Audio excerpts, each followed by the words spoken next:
ఎలా తినాలని వేదం చెప్పిందో అలా తినడాన్ని అంగీకరిస్తాడు. ఏవి తినాలని చెప్పిందో అవి తినడాన్ని అంగీకరిస్తాడు.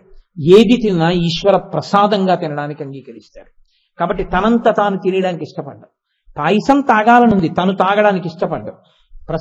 పాయసం చేయి పార్వతీ పరమేశ్వరులకి నివేదన చేసి స్వామి తీసుకుని మిగిలినటువంటి ఉచ్ఛిష్టాన్ని మనం రేపు తాగుదాం అంటాడు. అని ఇప్పుడు పరమేశ్వరుడు తాగి అక్కడ పెట్టి, నాన్న నువ్వు తాగు అన్న ఉచ్ఛిష్టాన్ని తాగుతున్నానని తాగుతాడు. ఇంతకు ముందు పాయసం తాగాడు, ఇప్పుడు తాగాడు. ఏమిటి తేడా? ఇప్పుడంతా ఈశ్వరోచ్ఛిష్టం. ఈశ్వరుడు తిననివి తాను పెట్టడగా ఈశ్వరుడికి. కాబట్టి సాత్వికాహారం మాత్రమే స్వీకరిస్తాడు. ఇలా తింటే ఈశ్వరుడు ఒప్పుకోడు, అలాగా తినడం అంటాడు. కాబట్టి తను తినడం అలాగా. ఇప్పుడు జీవన శైలిలో మార్పు వస్తోంది. అప్పుడు తిన్నాడు, ఇప్పుడు తిన్నాడు, మార్పు వచ్చింది. అప్పుడు మాట్లాడాడు, ఇప్పుడు మాట్లాడాడు, మార్పు వచ్చింది. అప్పుడు విన్నాడు, ఇప్పుడు విన్నాడు, మార్పు వచ్చింది. ఇది లోపల వస్తుంది. ఈ 5 ఇంద్రియములు తేనెగా పనికొచ్చి విషయ సుఖముల మీద వెంపర్లాటుంటే మన్మథ బాణములకు పడిపోతున్నాడని గుర్తు. మళ్ళీ పుడతాడు, మళ్ళీ తెస్తాడు, మళ్ళీ పుడతాడు, మళ్ళీ తెస్తాడు, కిందకు పోతాడు. అమ్మవారి బాణములకు వశమయ్యాడని గుర్తేటి? అమ్మవారి పాశం పడి దగ్గరికి లాగింది. ఈ 5 ఇంద్రియములను ఈశ్వరుడు యందు నిక్షేపించి అనుభవిస్తుంటాడు. ప్రతి దానికి ఒకటే మాట ముందు చేరుస్తాడు. ఏమిట్రా అంటే అమ్మవారి అనుగ్రహం. అంబికానాథ అన్న నామం అమ్మవారి వైపు నుంచి పరమేశ్వరుణ్ణి కీర్తించడం. ఆయనని అంబిక యొక్క నాథుడు అని పిలిచారు. సాధారణంగా నాథ అన్న శబ్దం ఎప్పుడైనా ప్రయోగం చేస్తే ఆయన భార్య పేరుని చెప్తుంది. కానీ మీరు ఇందులో పట్టుకోవలసినటువంటి గొప్ప తత్వం ఒకటి అంతర్లీనంగా ఉంది. ఆయనని ఫలానా ఆవిడికి భర్త అని అనలేదు. నేను ఈశ్వరి భర్తని, అంటే నా భార్య పేరు ఈశ్వరి భర్తని అన్నాను అనుకోండి, పర్వాలేదు. లేదా మా తండ్రి గారు వీడి భార్య పేరు ఈశ్వరి అన్నారనుకోండి, పర్వాలేదు. నా కొడుకు ఈయన ఈశ్వరి భర్త అన్నాడనుకోండి, అది కొంచెం కటువుగా ఉంటుంది. కొడుకు అలా అనకూడదు. కొడుకు ఏమనాలంటే మా అమ్మగారు నాన్నగారు అంటేనే మర్యాద. తల్లికి తండ్రికి బిడ్డలిచ్చేటటువంటి అత్యంత మర్యాద ఏమిటంటే, తండ్రి యందు ఈయన తల్లికి భర్తృ సంబంధం ఉన్నవాడు అన్న కోణంలో తల్లి పేరు చెప్పి తల్లికి ఈయన భర్త అని కానీ, తండ్రి పేరు చెప్పి ఈయనకి భార్య అని కానీ తల్లిదండ్రులను ఉద్దేశించి సంబోధన చేయకూడదు. అది అమర్యాదతో కూడుకున్నటువంటి ప్రయోగం. అలా అనం. బిడ్డలు ఎప్పుడూ తల్లిదండ్రులను అలా పలకరించారు. శివాష్టోత్తరంలో ఎంత మర్యాదా పురస్సరంగా మాట్లాడుతున్నారో చూడండి. ఆయన అన్నారు అంబికానాథ అన్నారు. అంబికానాథ. అంబిక అంటే ఎవరు? జగన్మాతృత్వ రూపిణి అంబిక. జగత్తుకంతటికీ అమ్మ ఎవరో ఆవిడ్ని అంబిక అంటారు. అంబిక పేరుగా కాదు అక్కడ వాడింది. అంబిక అంటే ఎవరు అన్నది మీరు చూడవలసి ఉంటుంది. మీకు నాకు కాదు, సమస్త జగత్తుకి ఆవిడ ఆబ్రహ్మకీట జనని. ఆబ్రహ్మకీట జనని అయినటువంటి అమ్మవారికి భర్త అయినటువంటి వాడు, అంటే మాకు నాన్నగారు అయినటువంటి వారు, అమ్మా నాన్నగారు అని చెప్పినట్టు. ఇప్పుడు అలా చెప్పవలసిన అవసరం ఎందుకు వచ్చింది? అమ్మని కీర్తనలోకి తీసుకొస్తున్నారు, ఇందులోకి స్తోత్రంలోకి. అంబికానాథ. ఇందులో మీరు ఒక గమ్మత్తు గమనించండి. జగత్తుకంతటికీ ఆవిడ తల్లి అయితే మరి లౌకికమైన తల్లి ఎవరు? లౌకికంగా కూడా అమ్మ ఉంటుందిగా. నాకు ఒక అమ్మ ఉంది, అలాగే మీ అందరికీ కూడా అమ్మగారు ఉంటారు. అలాగే ఒక కుక్కకి తల్లి ఉంటుంది, పందికి తల్లి ఉంటుంది, పిల్లికి తల్లి ఉంటుంది, అందరికీ తల్లి ఉంటారు. తల్లి లేని ప్రాణి లోకంలో ఉండదు. ఏ ప్రాణికైనా సరే తల్లి ఉండి తీరుతుంది. ఒక్కొక్కచో శారీరకమైనటువంటి కలయిక చేత పురుషస్వరూపం తన యొక్క తేజస్సుని స్త్రీ యందు ప్రవేశపెట్టి ఉండకపోవచ్చు. కానీ తల్లి లేకుండా పిల్ల మాత్రం రాదు. నేను ఎందుకు ఈ మాట అంటున్నానంటే, నెమలి ఉందనుకోండి, నెమలి మగనెమలి ఆడనెమలితో కలిసి శారీరకమైనటువంటి కలయికకి సంబంధించిన ప్రక్రియ లేదు.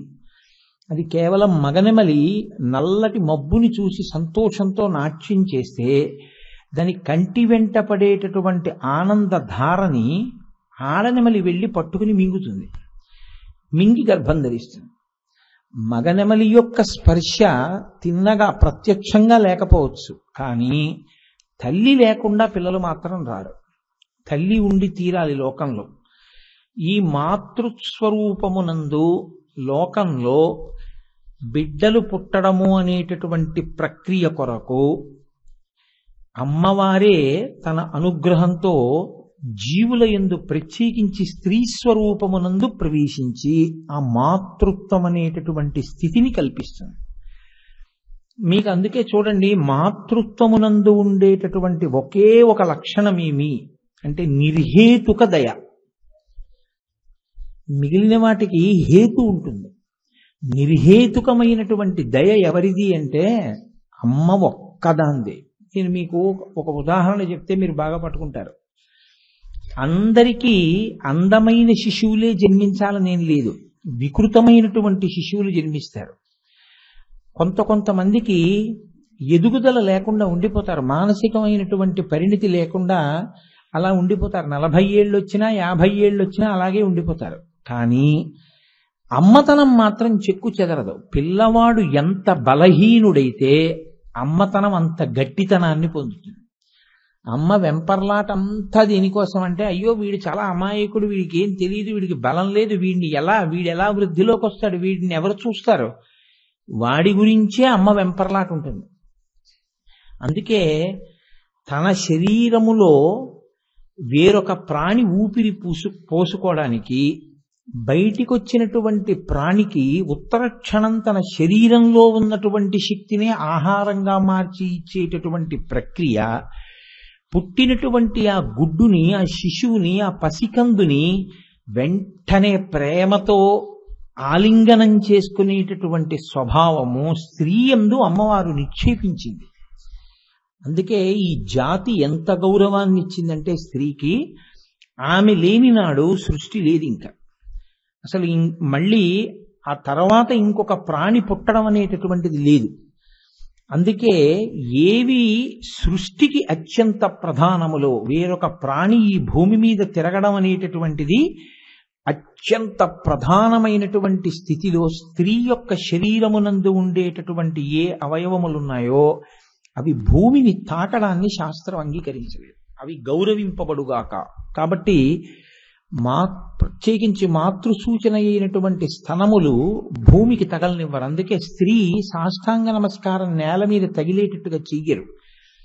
అంత గౌరవాన్ని ఇచ్చింది శాస్త్రం. మోకాళ్ల మీద మోచేతుల మీద చేస్తే చాలు, సాష్టాంగ నమస్కారం చేసేసినట్టే స్వీకరిస్తాడు ఈశ్వరుడు. తల్లికి శాస్త్రము ఈశ్వరుడు కూడా అంత గొప్పతనాన్ని ఇచ్చాడు. కానీ మీరు ఇందులో ఉన్నటువంటి చిన్న పరిమితిని ఒకదాన్ని గమనించవలసి ఉంటుంది. ఈ తల్లి ఒక స్థానము, ఆమె ఎంత దయాస్వరూపిణి అయినా, ఆమె ఎంత సృష్టి చేయడంలో ప్రధాన పాత్ర పోషిస్తున్నా, ఆమె తన కడుపులో పిండం పెరగడానికి అవకాశం ఇచ్చినా, తాను తిన్న పదార్థం జీర్ణమైనప్పుడు అందులో ఉన్నటువంటి శక్తిని నాభిగొట్టం ద్వారా పిల్లవాడికి చేరేటట్టుగా అమరిక ఏర్పాటు చేయబడి ఉన్నా, ఇన్ని ఉన్నా తల్లి పాత్రకు ఒక పరిమితి ఉంది. ఏమిటి ఆ పరిమితి అంటే, ఆమె శాశ్వత స్థానం కాదు జీవుడికి. ఇప్పుడు నేను కోటేశ్వరరావు అనబడేటటువంటి ఈ శరీరంతో ఉన్నప్పుడు నాకు ఒక అమ్మగారు ఉండేవారు ఒకప్పుడు. ఆమె నా తల్లిగా నా స్ఫురణ యందు ఎప్పుడు నా ఊపిరున్నంత కాలము ఆవిడ ఉంటుంది. ఆ తల్లి ఈ శరీరానికే. దీని తర్వాత ఒకవేళ నేను మళ్ళీ శరీరం తీసుకోవలసి వస్తే ఆమె తల్లి అవుతుందనేం లేదు.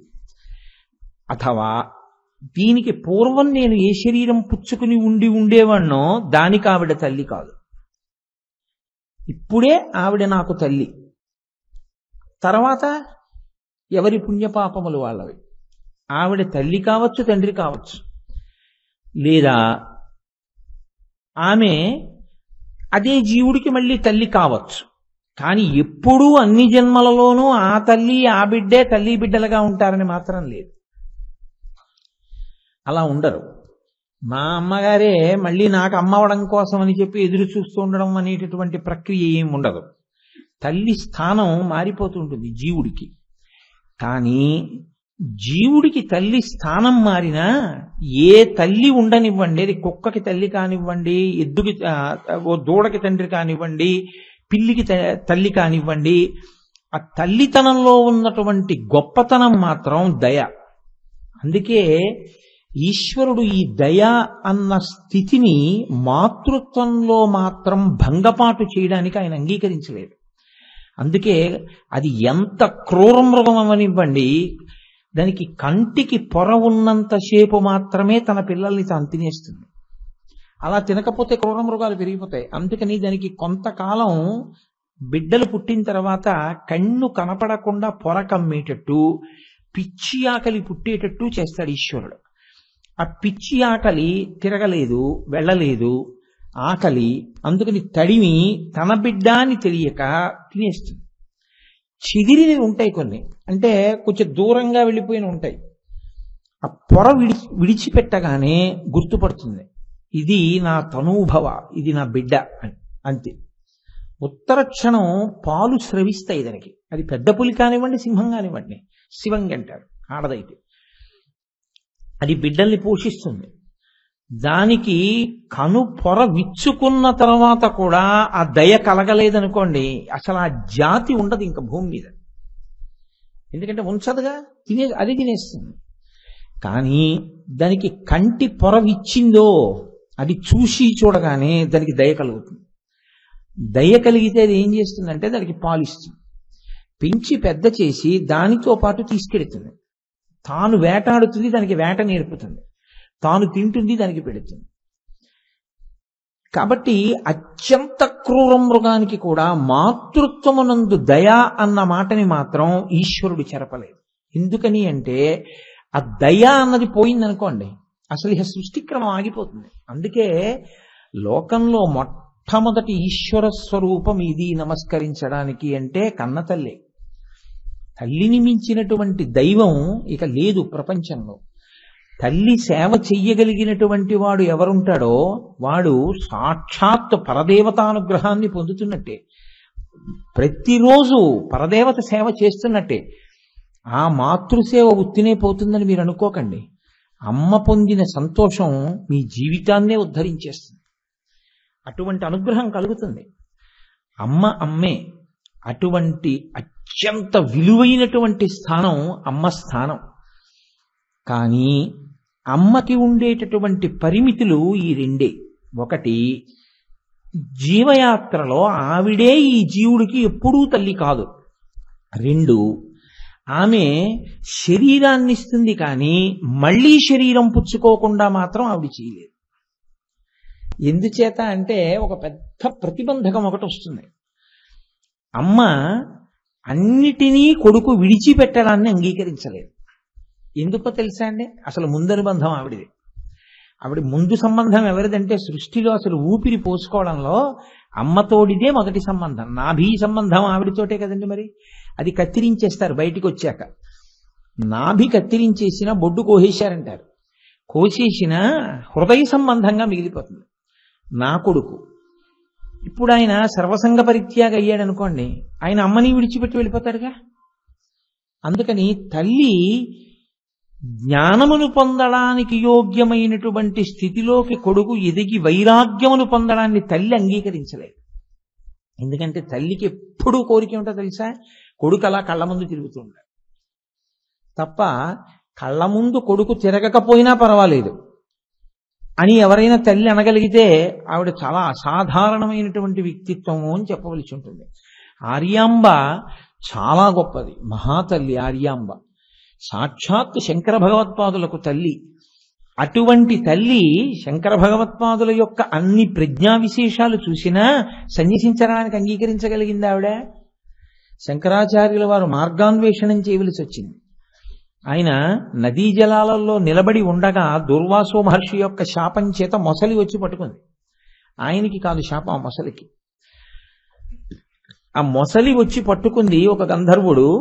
పట్టుకోగానే ఆయన అడిగారు, అమ్మా ఇప్పుడు ఈ మొసలి నన్ను చంపేస్తుంది, నేను సన్యాసం తీసుకుంటాను, ఇక్కడ ఆతురత సన్యాసం అంటే అక్కడికక్కడ తీసుకున్నానా పునర్జన్మ.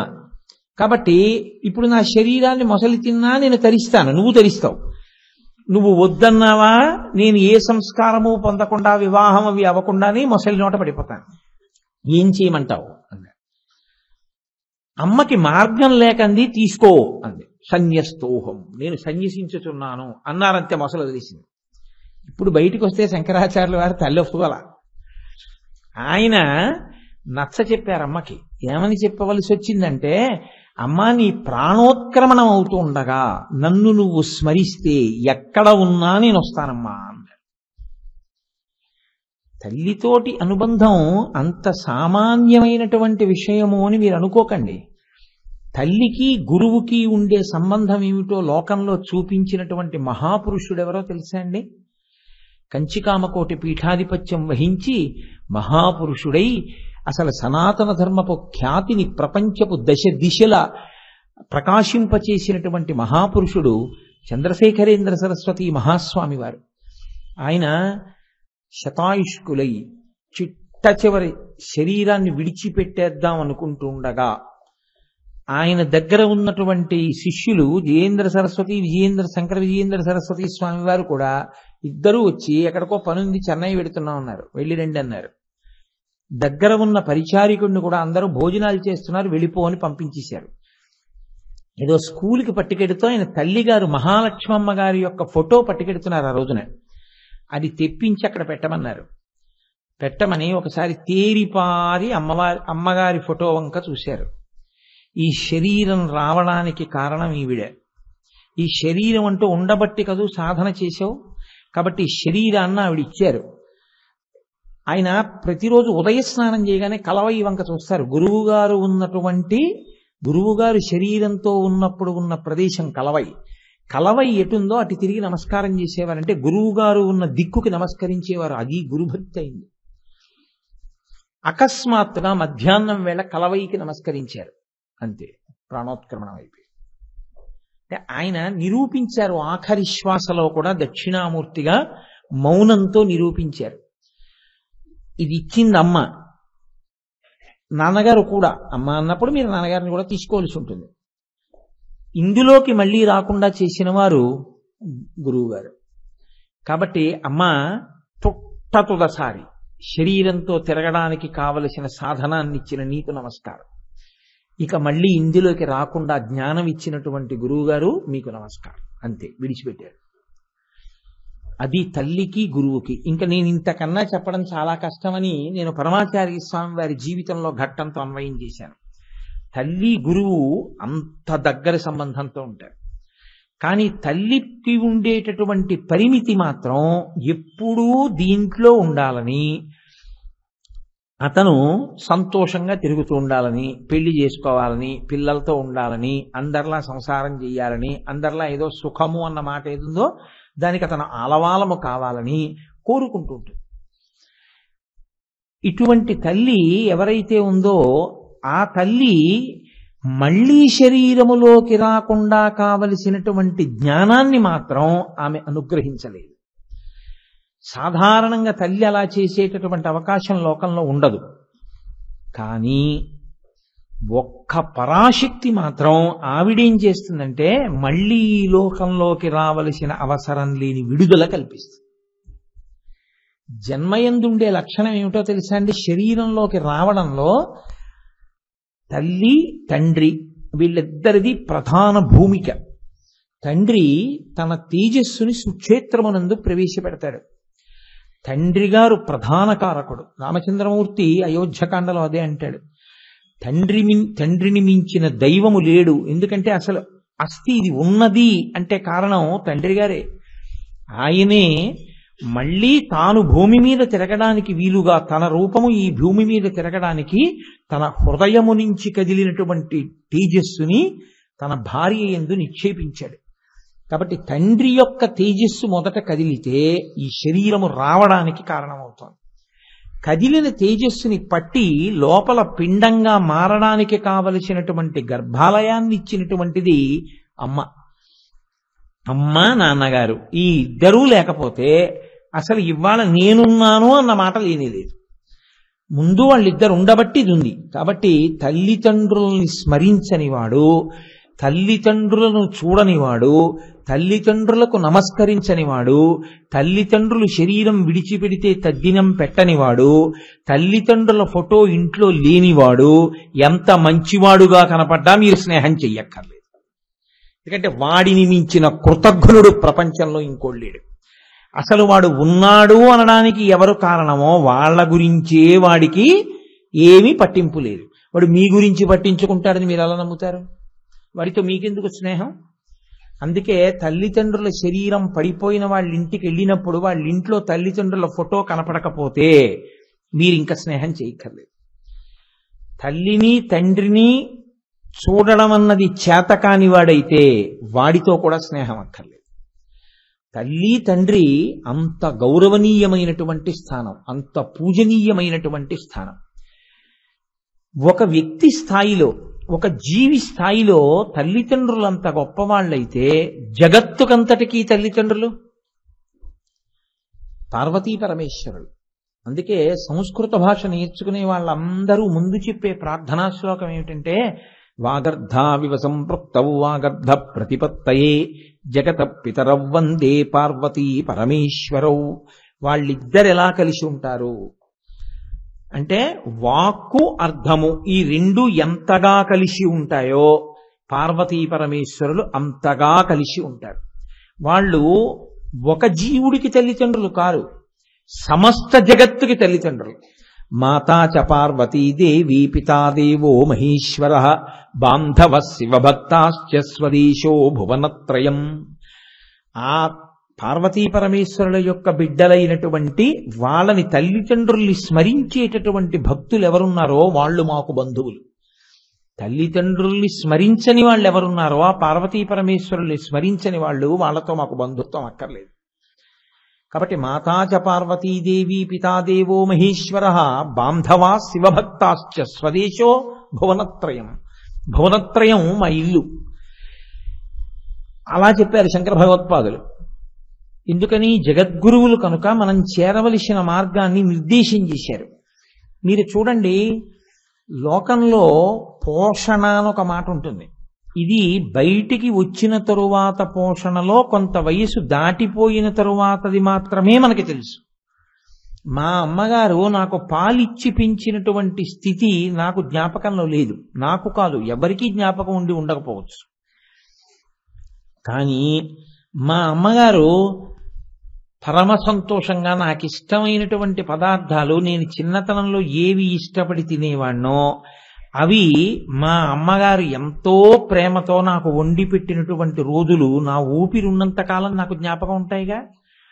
నా పుట్టినరోజు వస్తే నీకేం కావాలి అని నన్ను అడగకుండా నాకు అత్యంత ప్రీతిపాత్రమైన పదార్థాన్ని నా జీవితంలో చెయ్యగలిగినటువంటి మొట్టమొదటి వ్యక్తి మా అమ్మ ఒక్కతే. ఎందుకో తెలుసా అండి? నా భార్య కూడా నన్ను అడుగుతుంది మొదట్లో, పెళ్ళైన కొత్తల్లో, ఏమంటే పుట్టినరోజు వస్తుంది ఏం చేయమంటారంట. ఎందుకంటే ఆమెకి ఎలా తెలుస్తుంది నా అభిరుచి? తెలియదు. 10 ఏళ్ళు అయ్యాక కూడా అడిగితే అంతకన్నా దారుణం ఇంకోటి లేదు. 10 ఏళ్ళు అయ్యాక ఇంకా అడగకూడదు. 10 ఏళ్ళేమి 2 ఏళ్ళు అయిన తర్వాతే అడగకూడదు. అలా చేసేయగలగాలి. అందుకే కదా భార్యాస్థానం అంత గొప్పదైంది. అమ్మ మాత్రం అసలు ఎప్పుడు అడగదు. ఎందుకో తెలుసా అండి? ఆవిడ చెప్పేస్తుంది అంతే, వాడికి ఇది పడదండి అంటుంది. వాడికి అది ఇష్టం కానీ వాడికి అది పడదు, ఎక్కువ పెట్టకండి అంటుంది. వాడికి ఇది ఇష్టం అందుకని ఇది ఇంకొంచెం ఉంచి వాడికి పెడతానంటుంది. ఇది అమ్మతనానికి ఉన్నటువంటి గొప్పతనం. అందుకే అమ్మ అన్న స్థానంతో సమానమైన స్థానం ఇక ఈ ప్రపంచంలో ఉండదు. అటువంటి అమ్మ పోషణ చేస్తుంది ఈ శరీరాన్ని బ్రతికున్నంత కాలం. అంతే. ఆవిడికి మనం పెట్టాం అనుకుంటాం కానీ ఆవిడ అసలు లోపల ఎప్పుడు ఏమంటుంటుందో తెలుసా అండి? వీడు తిన్నాడే, వీడు తిన్నాడే, వీడు తిన్నాడా అంటుంటుంది. అమ్మ అన్న మాటకు అర్థం బిడ్డ తిన్నాడా అని పలవరించడమే. ఇది మీకు వండి పెట్టడం దగ్గర బహుశా మీకు తెలుసు.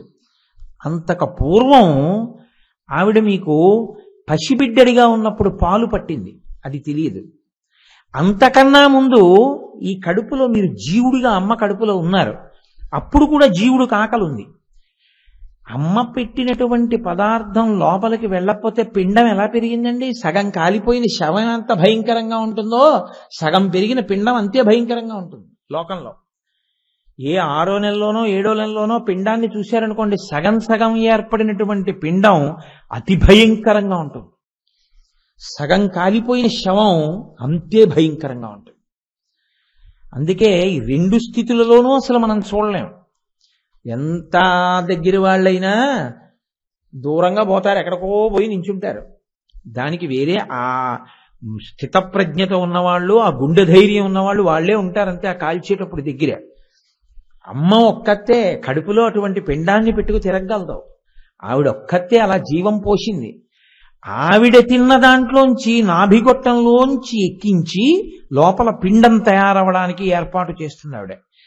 కాబట్టి పోషణ అన్నది అసలు మీరు భాగవతంలో వినాలి, కపిల గీతలో. అది రేగు పండుగ ప్రారంభమైన దగ్గర నుంచి అమ్మ ఎలా తయారు చేస్తుందో చెప్తారు. తెలియదు పైకి, కానీ లోపల అమ్మవారు ఆవాహన అయి అలా తయారు చేస్తుంది పిండాన్ని. అమ్మ పోషణ, పోషణకి మారుపేరే అమ్మ. అమ్మ అంటే పెట్టడమే. కాబట్టి పెట్టడం అమ్మ లక్షణం. జగదంబ, అంబిక, అమ్మవారు కూడా ఇదే లక్షణం.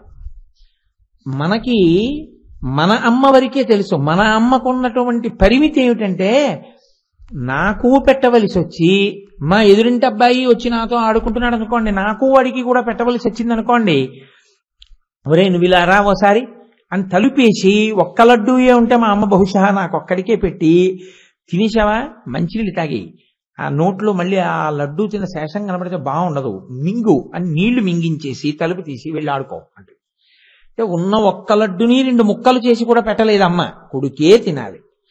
ఎదురింటి పిల్లవాణ్ణి నన్ను ఒక్కలా అమ్మ చూడగలదా అంటే నేను అంత కితాబ్ ఇవ్వలేను.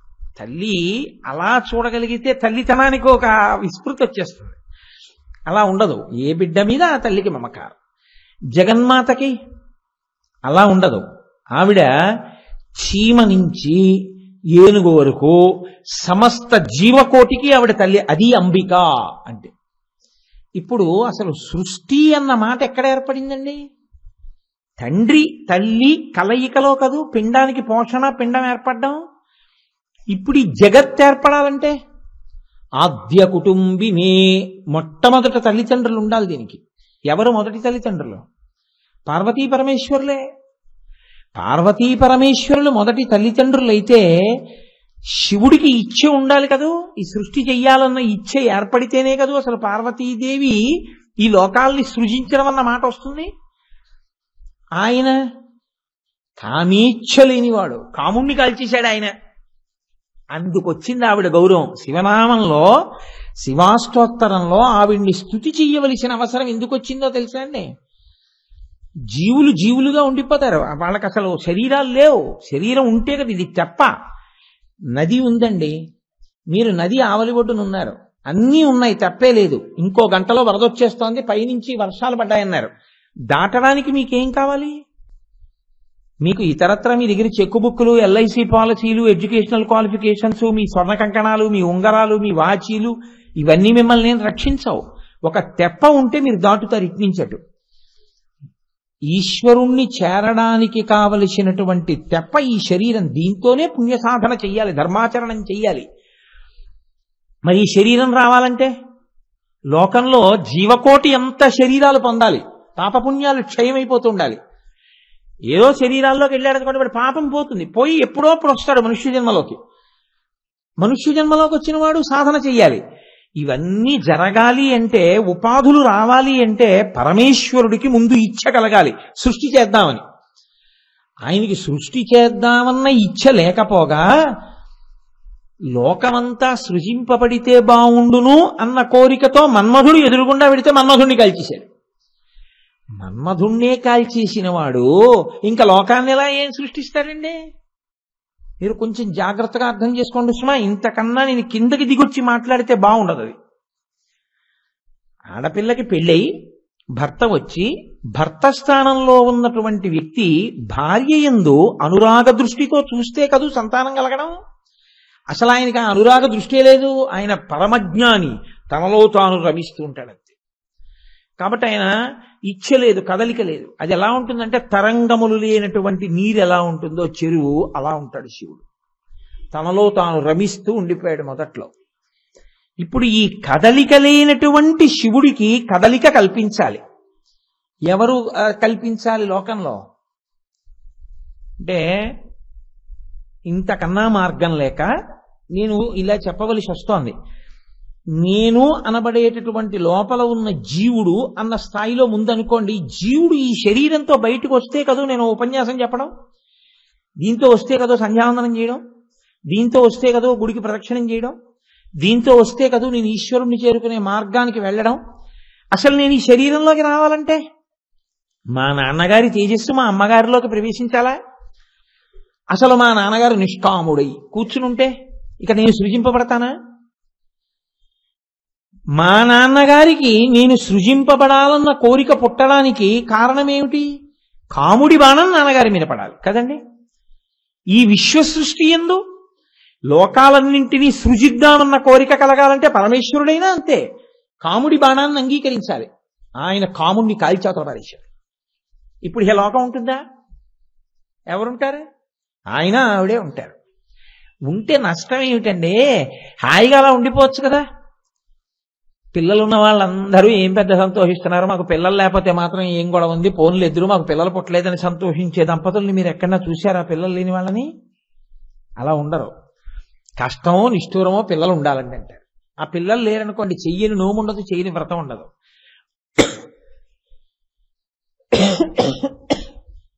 మాతృత్వము చేత తప్ప స్త్రీకి పరిపూర్ణత లేదు.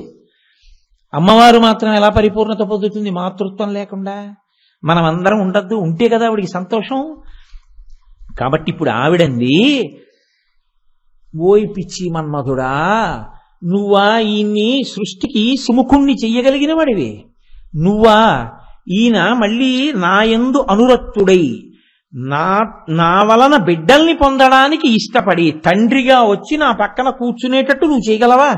నీ వల్ల కాదు.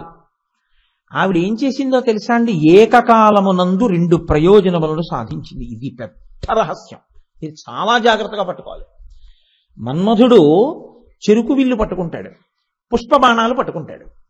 ఈ 2 పట్టుకున్న మన్మధుడు పుష్పబాణాలు చెరుకు విల్లుకి సంధించి పరమశివుడి మీద వేశాడు, కాలిపోయాడు. ఇప్పుడు లేడు, మన్మధుడు లేడు. ఇప్పుడు అమ్మవారంది, నువ్వు కాదురా ఆయన్ని తీసుకొచ్చి నా పక్కన కూర్చోపెట్టి లోకములు ఏర్పడేటట్టుగా నువ్వు చెయ్యలేవు, అవి నేను పుచ్చుకుంటాను, ఇలాగీయంది. తను పుచ్చుకుంది చెరుకు విల్లు, పంచబాణాలు. అందుకే మన్మధుడి చేతిలో ఏ ఆయుధాలుంటాయో అవే లలితా త్రిపుర సుందరి చేతిలో ఉంటాయి. ఆయన ధను పౌష్పం మౌర్వీ మధుకరమయీ పంచవిశిఖ వసంతు సామంతో మలయమరుదాయోధనరద తథాప్యేక సర్వం హిమగిరిసుతే కామపి కృపాం అపాంగత్తే లబ్ధ్వా జగదిదమనంగో విజయతే అంటారు శంకరాచార్యులు వారి సౌందర్యలహరిలో. ఆయన చెరుకు విల్లు పుష్పబాణాలు, అమ్మవారు చెరుకు విల్లు పుష్పబాణాలు. ఇప్పుడు ఆవిడ అలా కూర్చుంది. మన్మధుడు అవి పట్టుకుంటే లొంగని శివుడు ఆవిడివి పట్టుకుంటే లొంగి వచ్చి ఆవిడ మెడలో తాళి కట్టి పక్కన కూర్చున్నాడు. ఇది ఆవిడ చేసిన ఉపకారం. చేస్తే ఏమైంది? సృష్టి మొదలైంది. ఆ తర్వాత సృష్టి కొనసాగాలి కదా. ఎవరో మొదట పుట్టారు కొంతమంది, ఈ విశ్వం ఏర్పడింది. ఆ తర్వాత తొండకో తొండ, పిల్లికో పిల్లి, కుక్కకో కుక్క, పందికో పింది, చీమకో చీమ, పక్షికో గుడ్డు, అలా రావాలా? అప్పుడు మరి ప్రత్యుత్పత్తి కొనసాగాలంటే ఎవరుండాలి? మన్మధుడు ఉండాలి, లేకపోతే సృష్టి కొనసాగదు. కాబట్టి ఆవిడేం చేసింది? మన్మధుణ్ణి బతికించింది. బతికిస్తే మరి శంకరుడికి కోపం రాదా?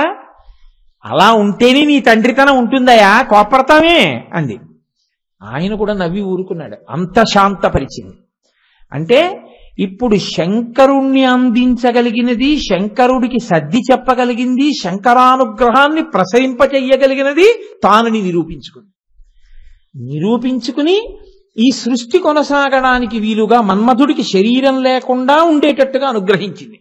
శరీరం కూడా ఇచ్చేసింది అనుకోండి, అంటే నేను కాల్చేసేవాడిని నువ్వు బతికించేసేవాడి దానివా అంటాడు కదా. అందుని భర్త మళ్ళీ ఖేదపడకూడదు, ఆవిడ పాతివ్రత్యం అది. అందుకని ఆవిడేం చేసి చూడండి ఎంత జాగ్రత్తగా తీసుకొస్తోందో చూడండి ఆవిడ సృష్టిని. ఒకసారి సృష్టి జరిగిపోయి భర్త కోపం వచ్చింది అనుకోండి, అంటే నేను కాల్చేశాను నువ్వు పుట్టిస్తావన్నమాట, మళ్ళీ శరీరం ఇస్తావన్నమాట. ఇదా నీ పాతివ్రత్యం, ఇదా నా పట్ల నీకున్నటువంటి ప్రేమ అన్నాడు అనుకోండి శంకరుడు. ఎలా? అందుకని ఆవిడ శరీరం ఇవ్వలేదు మన్మధుడికి. నీకు శరీరం ఉండదు. శరీరం ఉంటే సంతోషం ఎవరికి? రతీదేవికి. ఆయన భార్యకి ఆయన కనపడితే సంతోషం. నీకు నాకు మన్మధుడు కనపడితే సంతోషం ఏమిటి, కనపడకపోతే సంతోషం ఏమిటి? కావలసింది ఏమిటంటే ఆయన బాణాలు పడుతుంటే కాలు సృష్టి నడుస్తూ ఉంటుంది. కనపడి వేస్తే ఎంత, కనపడకపోతే వేస్తే ఎంత, రెండింటి వల్ల ఫలితం ఒకటేగా. కాబట్టి మిగిలిన వాళ్ళకి కనపడవు, ఒక్క రతీదేవికి కనపడుతూ ఉంటాం. ఇప్పుడు రతీదేవి సంతోషించింది, పరమశివుడు సంతోషించాడు. నేను కాల్చేశాను, ఆవిడ ఇవ్వలేదుగా శరీరాన్ని, కానీ సృష్టి కొనసాగాలిగా. కాబట్టి మరి ఇవ్వాలి కదా, కాముడు లేకపోతే ఎలా సృష్టి? కాబట్టి అనుగ్రహించింది, సంతోషించాడు ఆవిడ దూరదృష్టికి. ఇప్పుడు భర్త యొక్క అనురాగాన్ని పొందింది, కాముణ్ణి బతికించింది, సృష్టి జరిగేటట్టు చేసింది. చేసి అంబికయ్యి ఈ లోకములన్నిటినీ ఆవిడ సృజించి ఈ పరంపర కొనసాగేటట్టు చేస్తోంది మాతృత్వం ఇస్తూ. కాబట్టి ఆవిడ అంబిక, ఆయన నాథ, అంబికానాథ, అందుకుని తల్లిదండ్రులు అయ్యారు. అయితే ఇక్కడ ఒక చమత్కారం వస్తుంది. మరి పోషణ, ప్రతి తల్లి కడుపులో బసవ పురాణంలో పాల్కురికి సోమనాథుడు అంటాడు, మొగ్గ ఉంటుంది. ఓ మల్లె మొగ్గ ఉందనుకోండి, ఇంత చిన్ని మల్లె మొగ్గ వస్తుంది మొదట. ఆ చిన్ని మల్లె మొగ్గని మీరు సువాసన మల్లె మొగ్గలో ఉండాలి కదా అని చెప్పి మీరు ఇలా తుంపేసి బాగా రెక్కలు విప్పేసి చిన్న మల్లె మొగ్గలో వాసన చూశారనుకోండి, పసరిక కంపు ఉంటుంది, సువాసన ఉండదు. ఆ మల్లె మొగ్గే ఇంకొక వారం రోజులు పోయిన తర్వాత సాయంకాలం తనే విచ్చుకుందనుకోండి, మీరు వెళ్ళి వాసన చూడక్కర్లేదు, మీరు మేడెక్కుతుంటే వాసన వస్తుంది. ఇతపూర్వం మల్లె మొగ్గలో లేని సువాసన వారం రోజుల తర్వాత విచ్చుకున్న మల్లె పువ్వులోకి వచ్చినట్టు, కన్యపిల్లగా ఉన్నప్పుడు వెళ్ళి ఎవరైనా సరే పొద్దున నీకు పిల్లలు పుట్టినప్పుడు తెలిసి వస్తుంది లేవే అంటే, ఊరుకో నాకు పిల్లలేంటి అంటుంది. నిజంగా తన కడుపున ఇలా పిల్లాడో పిల్లో పుట్టింది అనేటప్పటికీ విచ్చుకున్న మల్లె పువ్వులో సువాసనలా, నా మాటలు కావు, పాల్కురికి సోమనాథుడి మాటలు చెప్తున్నాను నేను. విచ్చుకున్న మల్లె పువ్వులోని సువాసనలా ఆమెలో పాలు స్రవిస్తాయి. అది అమ్మవారు. ఆ తల్లి అనుగ్రహమే సృష్టి నిలబడేటట్టు, సృష్టి పెరిగేటట్టు చేస్తోంది. ఇలా చెయ్యగలిగిన సమర్థురాలు ఆవిడ. ఆవిడ పోషణ భారం కూడా అలాగే స్వీకరిస్తుంది.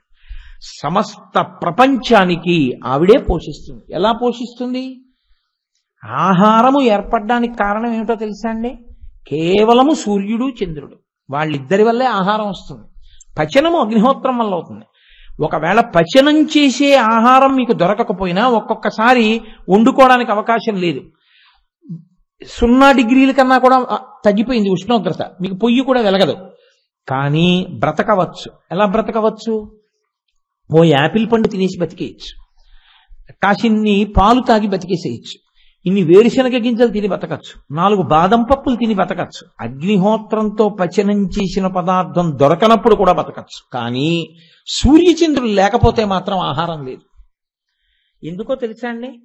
సమస్తమైన వృక్షములు కిరణజన్య సంయోగ క్రియతోటే ఆహారాన్ని తయారు చేస్తాయి. ఆకులు, కాయలు, పళ్ళు అన్నీ, ఇవన్నీ సూర్యుడి వల్లే వస్తాయి. సూర్యుడు తయారు చేసిన ఆహారంలోనే వ్యాధి కూడా వస్తుంది. మీరు తినకూడనిది తిన్నారనుకోండి, వ్యాధి వస్తుంది, లోపల శరీరం దాన్ని అంగీకరించకపోతే. ఇప్పుడు ఆ వ్యాధిని తగ్గించేది ఎక్కడి నుంచి వస్తుంది? చంద్రుడి యొక్క కిరణములలోంచి ఓషధులు ప్రకాశిస్తాయి. ఆ ఓషధి తింటే వ్యాధి ఉపశమిస్తుంది. కాబట్టి ఇప్పుడు సూర్యచంద్రుల వలన ఈ జగత్తంతా బతుకుతోంది. సూర్యచంద్రులిద్దరినీ అమ్మవారు తాటంకయుగళీభూత తపనోడుపమండల చివి తాటంకములుగా పెట్టుకుని ఈ లోకాన్నంతటినీ ఆవిడ పోషిస్తోంది. ఆవిడ పోషకకర్త కాదు, ఆమెని నమ్ముకున్నటువంటి పరమభక్తులైన వారికి అన్నానికి లోటు రాకుండా ఆవిడ కంటిని రెప్ప కాపాడినట్టు కాపాడుతూ ఉంటుంది. నేను మీకు ఒక ఉదాహరణ చెప్పాలి అంటే, అందుకే అమ్మవారి యొక్క స్వరూపాల్లో అన్నపూర్ణేశ్వరి అవతారం అత్యంత ప్రాముఖ్యతతో కూడుకున్నది. కావ్యకంఠ గణపతి ముని అని ఒక మహానుభావుడు ఉండేవారు. దక్షిణ దేశంలో భగవాన్ రమణుల యొక్క అంతేవాసి. ఆ కావ్యకంఠ గణపతి మునికి ఒక తమ్ముడు ఉండేవాడు. ఆ తమ్ముడు ఈయన కలిసి అరుణాచలం వెళ్ళారు. ఒకసారి అరుణాచలం వెడితే ఆ రోజు ఏకాదశి దేవి నవరాత్రుల్లో రాత్రి అయింది. ఈయన దగ్గర చిల్లిగవ్వ లేదు. ఆ తమ్ముడేమో అన్నయ్య ఆకలి, అన్నయ్య ఆకలి, అన్నయ్య ఆకలి అని గొడవ. బ్రాహ్మణ వీధిలోకి వెళ్ళి కనపడ్డ ప్రతి ఇంటి ముందు నిలబడి, అమ్మా తమ్ముడు ఏడుస్తున్నాడమ్మా, కొంచెం అన్నం పెట్టండి అమ్మా అని అరుస్తున్నారు కావ్యకంఠ గణపతి ముని.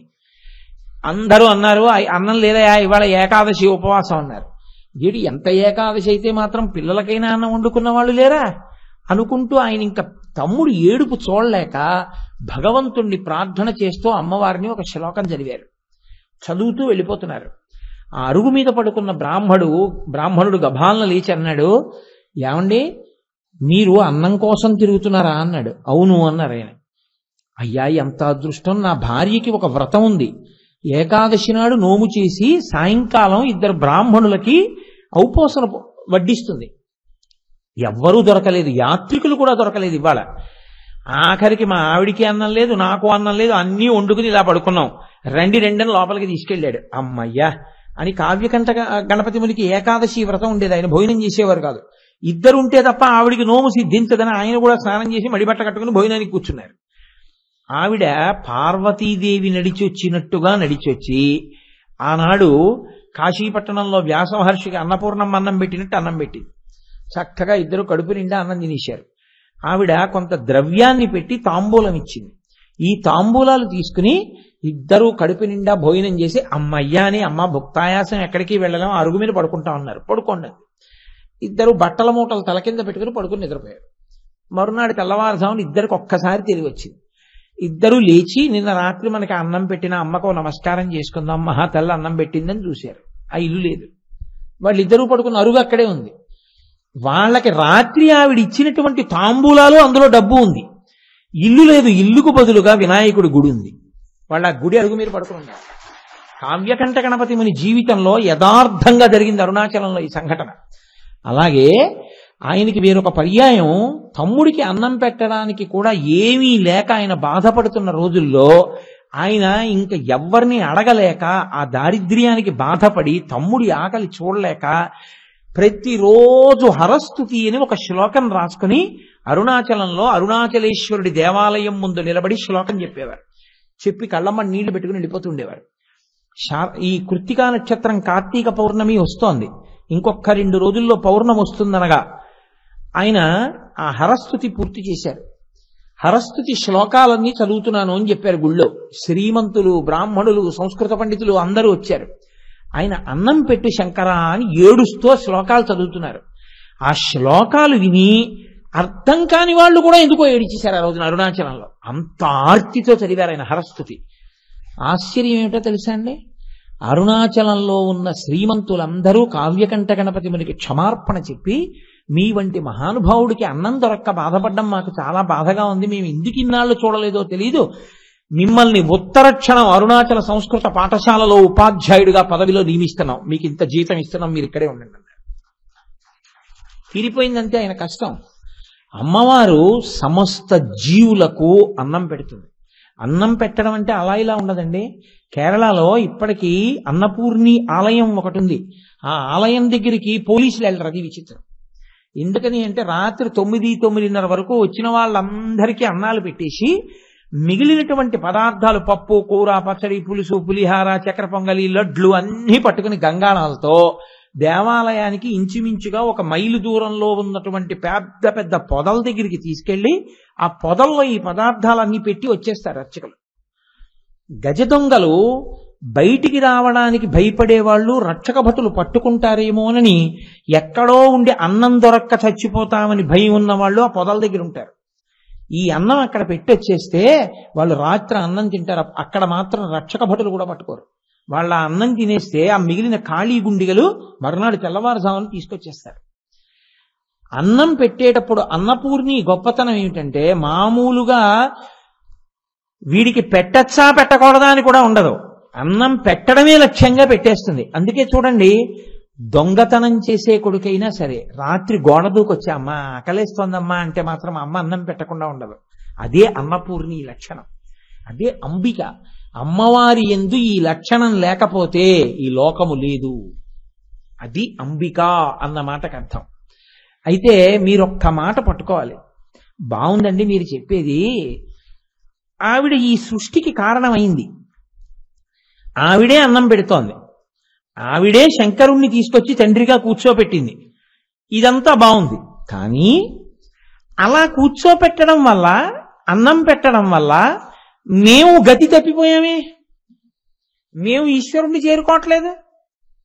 మేము మార్గాన్ని తప్పిపోయి రెండిటి చేత మేము వశులం అయిపోయాం. కామము, క్రోధము, ఇవి రెండుంటాయని మీరు అనుకోక్కర్లేదు. కోరిక తీరకపోతే కోపం, కోరిక తీరితే సంతోషం. కోరిక ప్రధానం. ఈ రెండిటిలో జీవితాలు వెళ్ళిపోతున్నాయి. దీనివల్లనే కిందకి కిందకి కిందకి కిందకి కిందకి పడిపోతున్నాడు. పాశము అని ఒక మాట. పాశం ఏం చేస్తుందంటే కట్టేస్తుంది. కట్టేదాన్ని పాశం అంటారు. యమపాశము అంటే యమధర్మరాజు కట్టేసి జీవుణ్ణి లాగేస్తాడు. ఆశాపాశము, ఆశ కట్టేస్తుంది, ఊపిరాన్నివ్వదు, కదలనివ్వదిగా. వీటిని పాశములు అంటారు.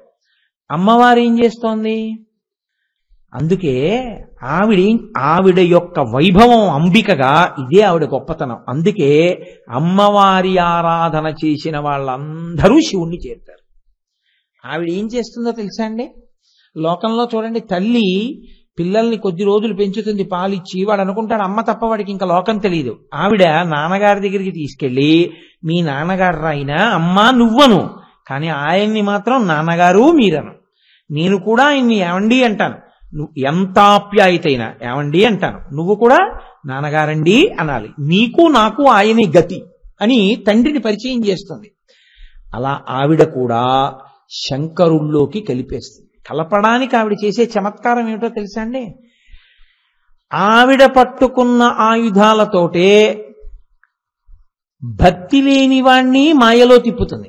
ఆవిడ పట్టుకున్న ఆయుధాలతోటే భక్తి కలిగిన వాణ్ణి శివుల్లో కలుపుతుంది. ఆవిడ పట్టుకున్న ఆయుధాలతోటే మన్మధుడు మళ్ళీ ఆయుధాలు ప్రయోగించకుండా రక్షిస్తుంది. ఆవిడ పట్టుకున్న ఆయుధాలతోటే పరమశివుణ్ణి తండ్రిగా తీసుకొచ్చి పక్కన కూర్చోబెడుతుంది. 4 ప్రయోజనములు సాధిస్తుంది. ఇది ఆవిడ గొప్పతనం. అందుకని ఆవిడ అంబిక. నీ కలిపి మీరు అమ్మగా చూస్తే వందే మాతరం, వందే మాతరం, సుజలాం సుఫలాం మలయజ శీతలాం సస్య శ్యామలాం. ఒక శంకర భగవత్పాదులు ఎలా చూశారో బకించంద్ర చటర్జీ అలా చూశాడు. భారతదేశాన్ని మట్టిగా చూడలేదు. వందే మాతరం, అమ్మా నమస్కారం, అమ్మా నమస్కారం. భరత మాతగా చూసి ప్రస్తుతి చేశాడు ఆయన. ఇది ఋషి హృదయం. అలా శంకర భగవత్పాదులు సౌందర్యలహరిలో చెప్తున్నారు, అమ్మగా మీరు చూడాలంటే అంటే. అందుకే ఆవిడ అక్కడ విడుదల కూడా చేస్తుంది. కాంచి, కాంచి అంటే మొల నూలు. వడ్డాణం ఎక్కడ పెట్టుకుంటారు? ఇక్కడ పెట్టుకుంటారు. వడ్డాణానికి కింద భాగంలో నాభి ఉంటుంది, బొడ్డు ఉంటుంది. నాభికి కొంచెం పైన వడ్డాణం ఉంటుంది. దానికి గంటలు లేకపోతే మేఖల అంటారు. ఎందుకంటే పురుషుడు కూడా పెట్టుకుంటాడు. ఇప్పుడంటే పెట్టుకోవట్లేదు, కానీ ఈశ్వరుడు మహారాజులు వడ్డాణం పెట్టుకుంటారు. దాన్ని మేఖల అంటారు. చిరుగంటలుంటే ఆడవాళ్ళు పెట్టుకుంటారు. దాన్ని కాంచీదామా అన్నారు శంకరాచార్యుల వారు. చిన్ని చిన్ని చిరుగంటలతో ఉంటుంది. నడుస్తుంటే కాలి మంజీరముల యొక్క ధ్వని, ఆవిడ పెట్టుకున్న వడ్డాణములకు ఉన్నటువంటి చిరుగంటల ధ్వని, ఆవిడ చేతులకు వేసుకున్నటువంటి గాజుల ధ్వని కలిసి ఒక కొత్త సవ్వడొస్తూ ఉంటుందిట. ఆ ధ్వని హంసలకి పాఠం నేర్పుతున్నట్టుగా ఉంటుందిట. ఆవిడ నడకలు చూసి హంసలు తడబడి కిందబడి లేస్తూ నడక నేర్చుకుంటాయిట. శంకరాచార్యులు వారు సౌందర్యలహరిలో చెప్తారు. కాబట్టి అటువంటి తల్లి కొణత్కాంచీదామాకరికలభ కుంభస్తననత పరిక్షీణా మధ్యే. ఆవిడ నడుము ఎంత ఉంది? ఇంత జగత్తుని కన్నా సన్నటి నడుము. ఎందుకని? సాముద్రికం ప్రకారం చాలా లావుగా ఉన్నటువంటి స్త్రీ సుఖమైనటువంటి ప్రసవాన్ని చేసి ఎక్కువ మంది బిడ్డల్ని కనలేదు. సన్నటి నడుమున్న స్త్రీ ఎక్కువ మంది బిడ్డలకి జన్మనివ్వగలదు. అది కూడా ఏ ఇబ్బంది లేకుండా ఆవిడికి ప్రసవం అవుతుంది. సన్నటి నడుమున్న వ్యక్తి జగన్మాతృత్వమునకు అర్హత కలిగినది అని గుర్తు. కాబట్టి పరీక్షీణా మధ్యే సన్నటి నడుమున్నదానా లక్షరోమలతాధారతా సమున్నీయ మధ్యమ అంటారు శంకరాచార్యుల వారు లలితా సహస్రనామ స్తోత్రంలో వ్యాసుల వారు. నాకు ఎప్పుడా శంకరులు వచ్చేస్తాం వ్యాసుల వారు. కాబట్టి పణత్కాంచీదామాకరికలభ కుంభస్తననత దామ అంటే దామోదర అన్నట్టే నడు, దాని మీద పెట్టుకున్నటువంటి వడ్డాణమున్నదానా కాంచీ జ్ఞాపకం చేశారు. కాంచీపురంలో ఉంది సుమా గుర్తు చేయడానికి ఆ 2 అక్షరాలు అక్కడ వేశారు. పణత్కాంచీదామాకరికలభ కుంభస్తననత పరీక్షీణా మధ్యే పరిణత శరచంద్రవదన. ఆవిడ చాలా కోపంగా కూర్చుందనుకోండి, ఇలా కళ్ళు తెరిచి మీరు వెళ్ళలేరు. ఆవిడ పరిణత శరచంద్రవదన. రేపు వస్తోందిగా కార్తీక పౌర్ణమి, ఆశ్వీజ మాసం అంతా మన వానలు పడ్డాయి, కనపడలేదు అమ్మవారు ఆ చంద్రబింబం సరిగ్గా. అసలు ఆశ్వీజ మాసంలో వచ్చేటటువంటి చంద్రబింబం, ఆశ్వీజం కార్తీకం శరత్కాలం, శరత్కాలంలో వచ్చేటటువంటి ఆ చంద్రబింబం పౌర్ణమి నాటి ఉండేటటువంటి చంద్రబింబాన్ని పరిణత చంద్రుడు అంటారు.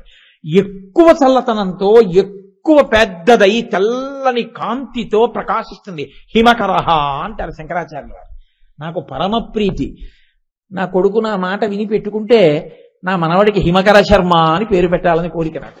కాబట్టి అంటే పాపం మాట వినని వాడిని కాదు సుమండి, నాన్నగారు రుద్దారన్న భావన ఎందుకు, వాడు నా భావన గ్రహించి పెట్టుకోవాలి కానీ నేను పిలిచి ఇలా పెట్టుకో అని చెప్పడానికి అర్హుణ్ణే. వాడు నన్ను అడిగితే చెప్తాను, అంతేగాని పిలిచి బలవంతంగా నేను రుద్దను ఎవరి మీద. కాబట్టి పణత్కాంచీదామా కరికలభ కుంభస్తననత పరీక్షీణా మధ్యే పరిణత శరచంద్రవదన.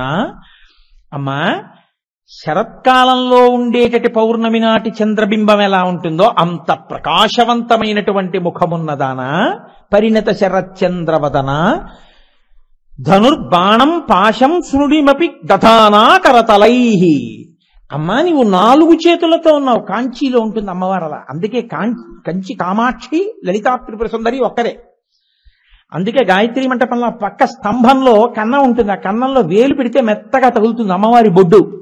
ఇప్పటికీ ఉంటుంది గాయత్రి మంటపంలో ఓ స్తంభానికి కన్నం ఉండి అందులో వేలు, పెద్దలైన వారు ఎవరైనా పెడితే అక్కడ వాళ్ళకి అనుగ్రహం కలిగితే పర్వాలేదు అర్హులే అనుకుంటే వేలు పెట్టమంటారు, పెడితే తగులుతుంది మెత్తగా.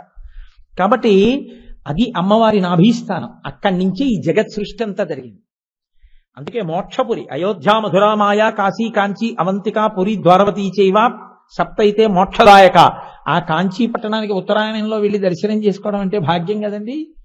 కాబట్టి పణత్కాంచీదామ అటువంటి తల్లి, నీవు ఆ నాభీస్థానమును కలిగిన దానవై 4 చేతులలో 4 ఆయుధాలు పట్టుకున్నావు. మీరు బాగా గుర్తుపెట్టుకోండి, ఆయుధము అన్న మాటకు అర్థం ఏంటో తెలుసా అండి? మీరు యుద్ధానికి వెళ్ళేటప్పుడు పట్టుకునేది అని. ఆయుధాలు ఎప్పుడు పడితే అప్పుడు పట్టుకోరు, యుద్ధానికే పట్టుకుంటారు. మీకు ఏవి అవసరమో దాన్ని మీరు పట్టుకోండి ఇక బాగా అని గుర్తు. మీ యుద్ధం దేంతో? మిమ్మల్ని మీరు ఈశ్వరుణ్ణి చేరకుండా మీకు అడ్డుపడుతున్న శత్రువులు ఎవరో మీకే తెలియాలి. మీరు దేనికి బలహీనతతో ఉన్నారో తెలిస్తే దానికి తగిన ఆయుధాన్ని అమ్మవారి చేతిలో దాన్ని పట్టుకోవాలి. బాగా పట్టుకుంటే అది తొలగిపోతుంది. అది అసలు రహస్యం. కాబట్టి ఇప్పుడు ఆవిడ 4 చేతుల్లో ఏం పట్టుకుంది? ధనుర్బాణం పాశం శృణిమపి దదానా కరతలై. చేతి చివర్లలో ఒక చేతిలో చెరుకు విల్లు, మన్మధుడు చెయ్యలేకపోయిన పని చేయడానికి ఆ చెరుకు విల్లుతో తీసుకుంది. శివకామ సుందరి అయింది. పుష్పబాణాలు ఇవి కింది 2 చేతుల్లో ఉంటాయి. పై 2 చేతుల్లో శృణిమపి దదానా కరతలై. పైన అమ్మవారు పట్టుకున్నది పాశము ఒక చేత్తో పట్టుకుంది, అంకుశము ఒక చేత్తో పట్టుకుంది. ఎందుకు అలా పట్టుకోవడం? చాలా జాగ్రత్తగా మీరు పట్టుకోవాల్సిందంటే ఆవిడేదో సరదాగా ఉన్నాయి 4 పట్టుకోలేదు. అలా పట్టుకోవడంలో కారణం ఏమిటంటే మనని పాశములు పట్టి ఉన్నాయి. ఏమిటి ఆ పాశములు? ఆశాపాశములు. ప్రతి క్షణం కోరికే, ఏదో ఒక కోరిక. అసలు ఆ కోరిక లేకుండా ఉత్తమమైన కోరిక అయితే పర్వాలేదండి. ఉత్తరాయణంలో కంచెడదాం అన్నాను అనుకోండి, మంచిదే. అది కోరిక ఉన్నట్ట అంటే అసలు లేనట్టే లెక్కకొస్తుంది మంచి కోరిక అయితే. శివాష్టోత్తరం చెప్పుకుందాం, శివాష్టోత్తరం విందాం, ఈశ్వరానుగ్రహంగా కలిగిందని గుర్తు. అందుకే అది కోరిక అంటే కోరికల నుంచి విడిపించే కోరిక అది. కాబట్టి ఎప్పుడూ మనిషిని పట్టి బంధించేసి మనిషిని ఊర్ధ్వముఖ చలనం చెయ్యకుండా భగవంతుడి వైపుకి నడవకుండా కట్టి నిలబెట్టేసి ప్రస్థానాన్ని ఆప్ చేసేసేది ఏదో తెలుసా అండి? ఆశాపాశమే. మీరు చూడండి, ఒక ఆయన అలా వెళుతున్నాడు అనుకోండి, నేను ఇప్పుడు గభాలను వెళ్ళి ఆయన నడువుకో తాడేసి ఓ స్తంభానికి ముడేసి కట్టేశాను. ఇప్పుడు ఆయన ఏం చేయాలి? వెళ్ళాలంటే మళ్ళీని నడుముకున్న ముడెన్నా విప్పుకోవాలి, స్తంభానికి ఉన్న ముడెన్నా విప్పుకోవాలి. రెండు ముళ్ళు విప్పుకోక్కర్లేదు, ఏదో ఓ ముడి విప్పుకుంటే ఆయన వెళ్ళిపోవచ్చు. ఈ పాశాన్ని వదిలేయడం మాత్రం ఉండదు, అది చుట్టుకుంటూ మళ్ళీ వెళ్ళాలి ఎక్కడికన్నా వెళితే కదండి. లేదు తనదే విప్పుకుంటే గొడవ లేదు, ఏ పాశం లేదు. ఆశాపాశం అనేటటువంటిది మీరు కొంచెం మీకు మీరు పరిశీలనం చేసుకోండి. కోరిక లేకుండా ఉండడం అన్నది అసలు సాధ్యం అవుతుందా? అందున ఇటువంటి కలియుగంలో ఒక్కనాటి కుదరదు. ప్రతి క్షణం అలా వచ్చి పడిపోతూనే ఉంటాయి కోరికలు. లోపల నుంచి మనసు నిప్పు రవ్వలు వస్తాయి చూడండి, బాగా మండుతున్నప్పుడు మీరు వెళ్ళి ఓ ఇనప సాధనం పెట్టి పొయ్యిలో ఇలా పొడిచారనుకోండి, రవ్వలు రేగుతాయి. అలా మనసు ఏం చేస్తుందంటే రవ్వలు రేపుతుంది. ఎప్పుడూ కోరికే, ఎప్పుడూ కోరికే, ఏదో ఒక కోరిక. ఆ కోరికలలో తిరుగుతూ ఉంటాడు. ఈ కోరికల యందు బంధింపబడితే ఈశ్వరుడి వైపుకి కదలవి. నేను ఈ పాశములు కట్టేస్తాయి. పాశాలు కడితే వచ్చే లక్షణం ఏమిటో తెలుసా అండి? ఆ కోరిక తీరిందా సంతోషిస్తాడు, కోరిక తీరలేదా కోపడతాడు.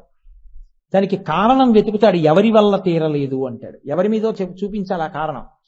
ఆయన మీద తిరగబడతాడు. నీ వల్లే జరగలేదంటాడు. జరగలేదని ఆయన మీద కక్ష పెట్టుకుంటాడు. ఇప్పుడు ఈ రెండిటి వల్ల వచ్చే ప్రయోజనం కూడా ఒకటే. ఏమిటంటే కోపం వల్ల ఈశ్వరుడి వైపుకి వెళ్ళాడు, కామం అంటే కోరికల వల్ల ఆశ వల్ల ఈశ్వరుడి వైపుకి వెళ్ళాడు. అమ్మవారి పాదాలు పట్టుకుంటే ఆవిడేం చేస్తుందో తెలుసా అండి? మీరు కోరికలు విప్పుకోక్కర్లేదు, మీరు మీ కోపాన్ని చల్లార్చుకోక్కర్లేదు.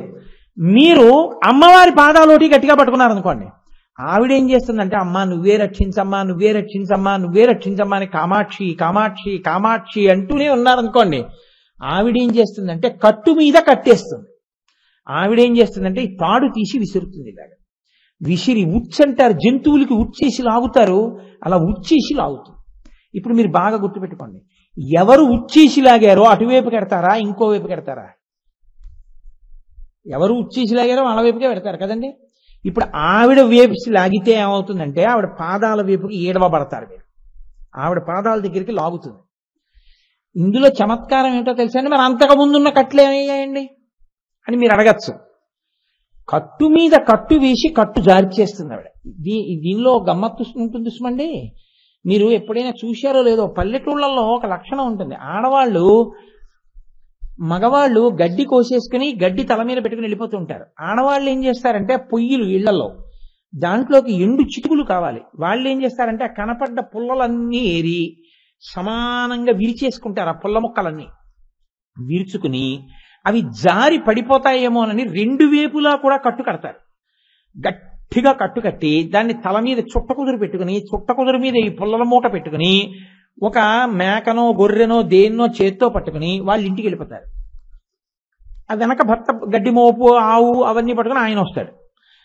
ఈవిడ ఇంటికి వెళ్ళి ఏం చేస్తుందంటే కింద పడేస్తుంది ఆ మోపు. రేపొద్దున పుల్లలు తీసి పొయ్యిలో పెట్టాలంటే మోపంతా పెట్టదుగా, ఒక్కొక్క పుల్ల కావాలి. అందుకని ఈ తాడు ముడి విప్పి లాగుదామంటే ఆ పుల్లలకి ఇలా ముచ్చుకెల్లా ఉంటాయి, అవి అడ్డుకుంటాయి, రావు. అప్పుడు ఏం చేస్తారో తెలుసా అండి పల్లెటూరు వాళ్ళు? ఈ చుట్ట కుదురు తల మీద తీసి దులుపుతారు. దులిపి దీన్ని తువ్వాల్ని ఆ మూటకి, ఆ పుల్లల మూట కింద నుంచి పెట్టి ముడేరీసారి వేయకుండా దాన్ని బాగా బిగిస్తారు. బిగించి పట్టుకుని పిల్లల్ని పిలిచి ఒరే ఆ తాళ్ళలాగే అంటారు. దీంతో గట్టిగా పట్టుకుంటే ఈ వేసిన కట్టు వదిలిపోతుంది. వాడు ఏం చేస్తారంటే ఇక ముడి విట్టలేదుగా ఇలా వెనక్కి లాగేస్తాడు, అది ఊడిపోతుంది. మళ్ళీ ఆ తువ్వాలు ఇటు జరిపి మళ్ళీ దాన్ని గట్టిగా ఇటు పట్టుకుని ఇది కూడా లాగే అంటారు, ఇది లాగేస్తారు. ఇప్పుడు ఈ తువ్వాలు తీసేస్తారు. పుల్లలు ఏమయ్యాయి? పడిపోయాయి. అది కట్టు మీద కట్టేయడం అంటే. ఇన్ని కట్లు జారి చేస్తుంది ఆవిడ తన కట్టేసి. అంటే ఇప్పుడు పూర్వంలా తిరగడాన్ని ఇంక సంసారంలో అని మీరు అనుకోకండి, చక్కగా ఉంటాడు. కానీ ఎలా ఉంటాడో తెలుసా? అన్నీ అమ్మవారి అనుగ్రహం అంటుంటాడు. ప్రతిదీ ఆయనకి ఏమిటిరా అంటే అమ్మవారి అనుగ్రహం. పరమాచార్య స్వామి వారికి జ్వరం వచ్చింది సార్, 103 జ్వరం. ఆయన అన్నారు, బా ఎంత కాలానికి అనుగ్రహం, పంచాగ్నిహోత్ర తపస్సు చేయాలని కోరుకుంది నాకు.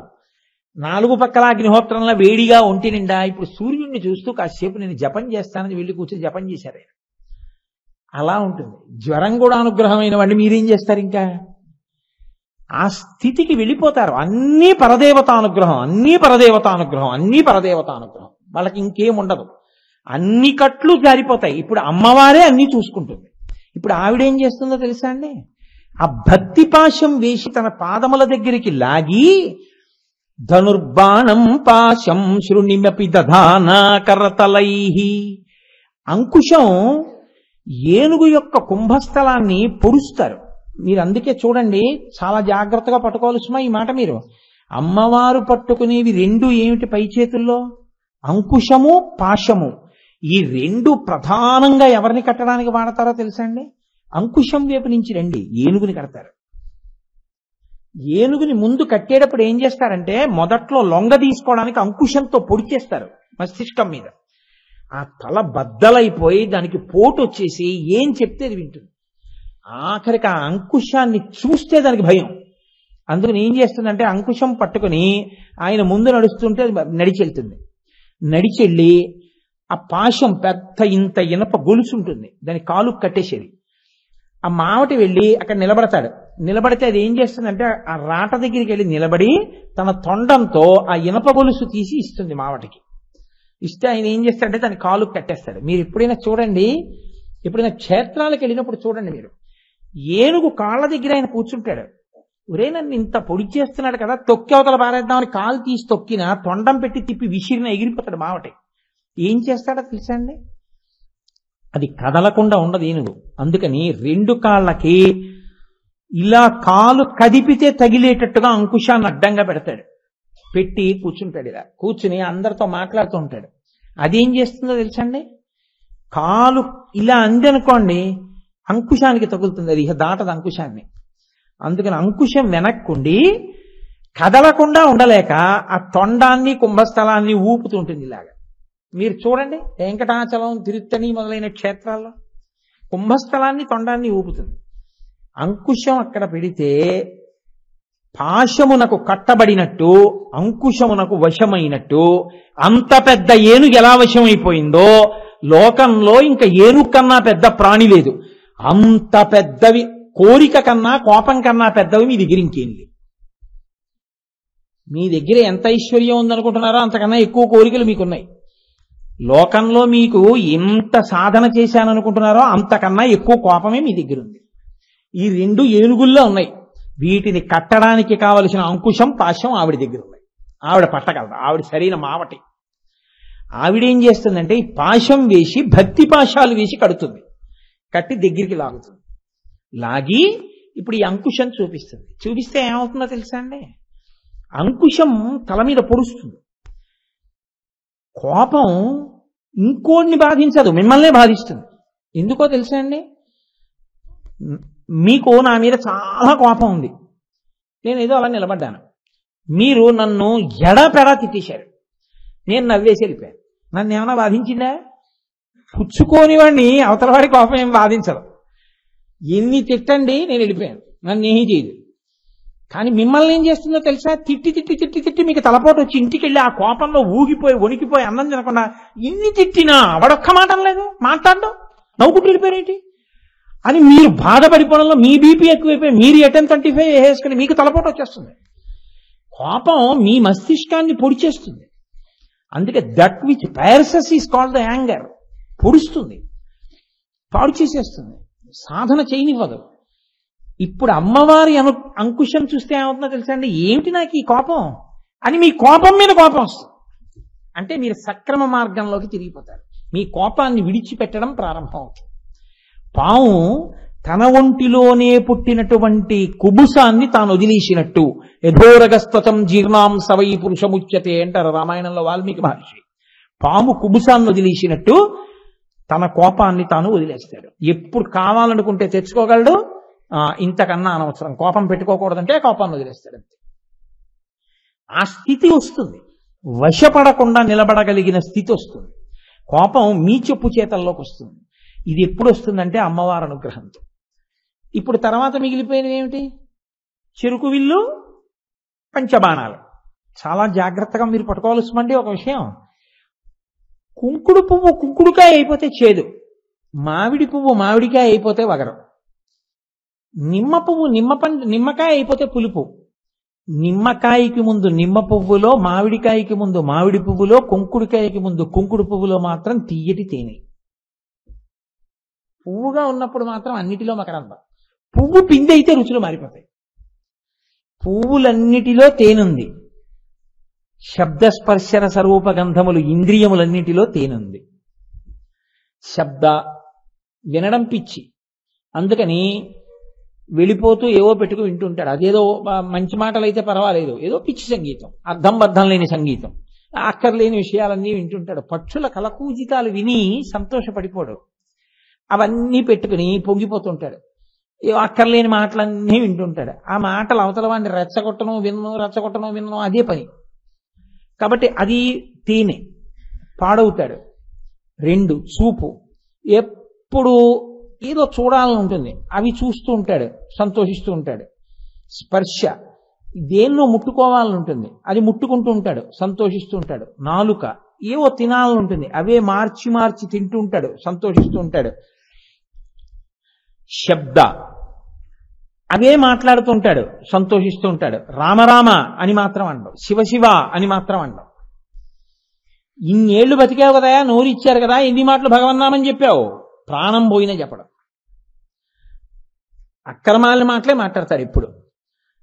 ఇప్పుడు ఈ 5 తేనె ఉంది. తేనె ఎంత తాగినా మత్తెక్కుతుంది.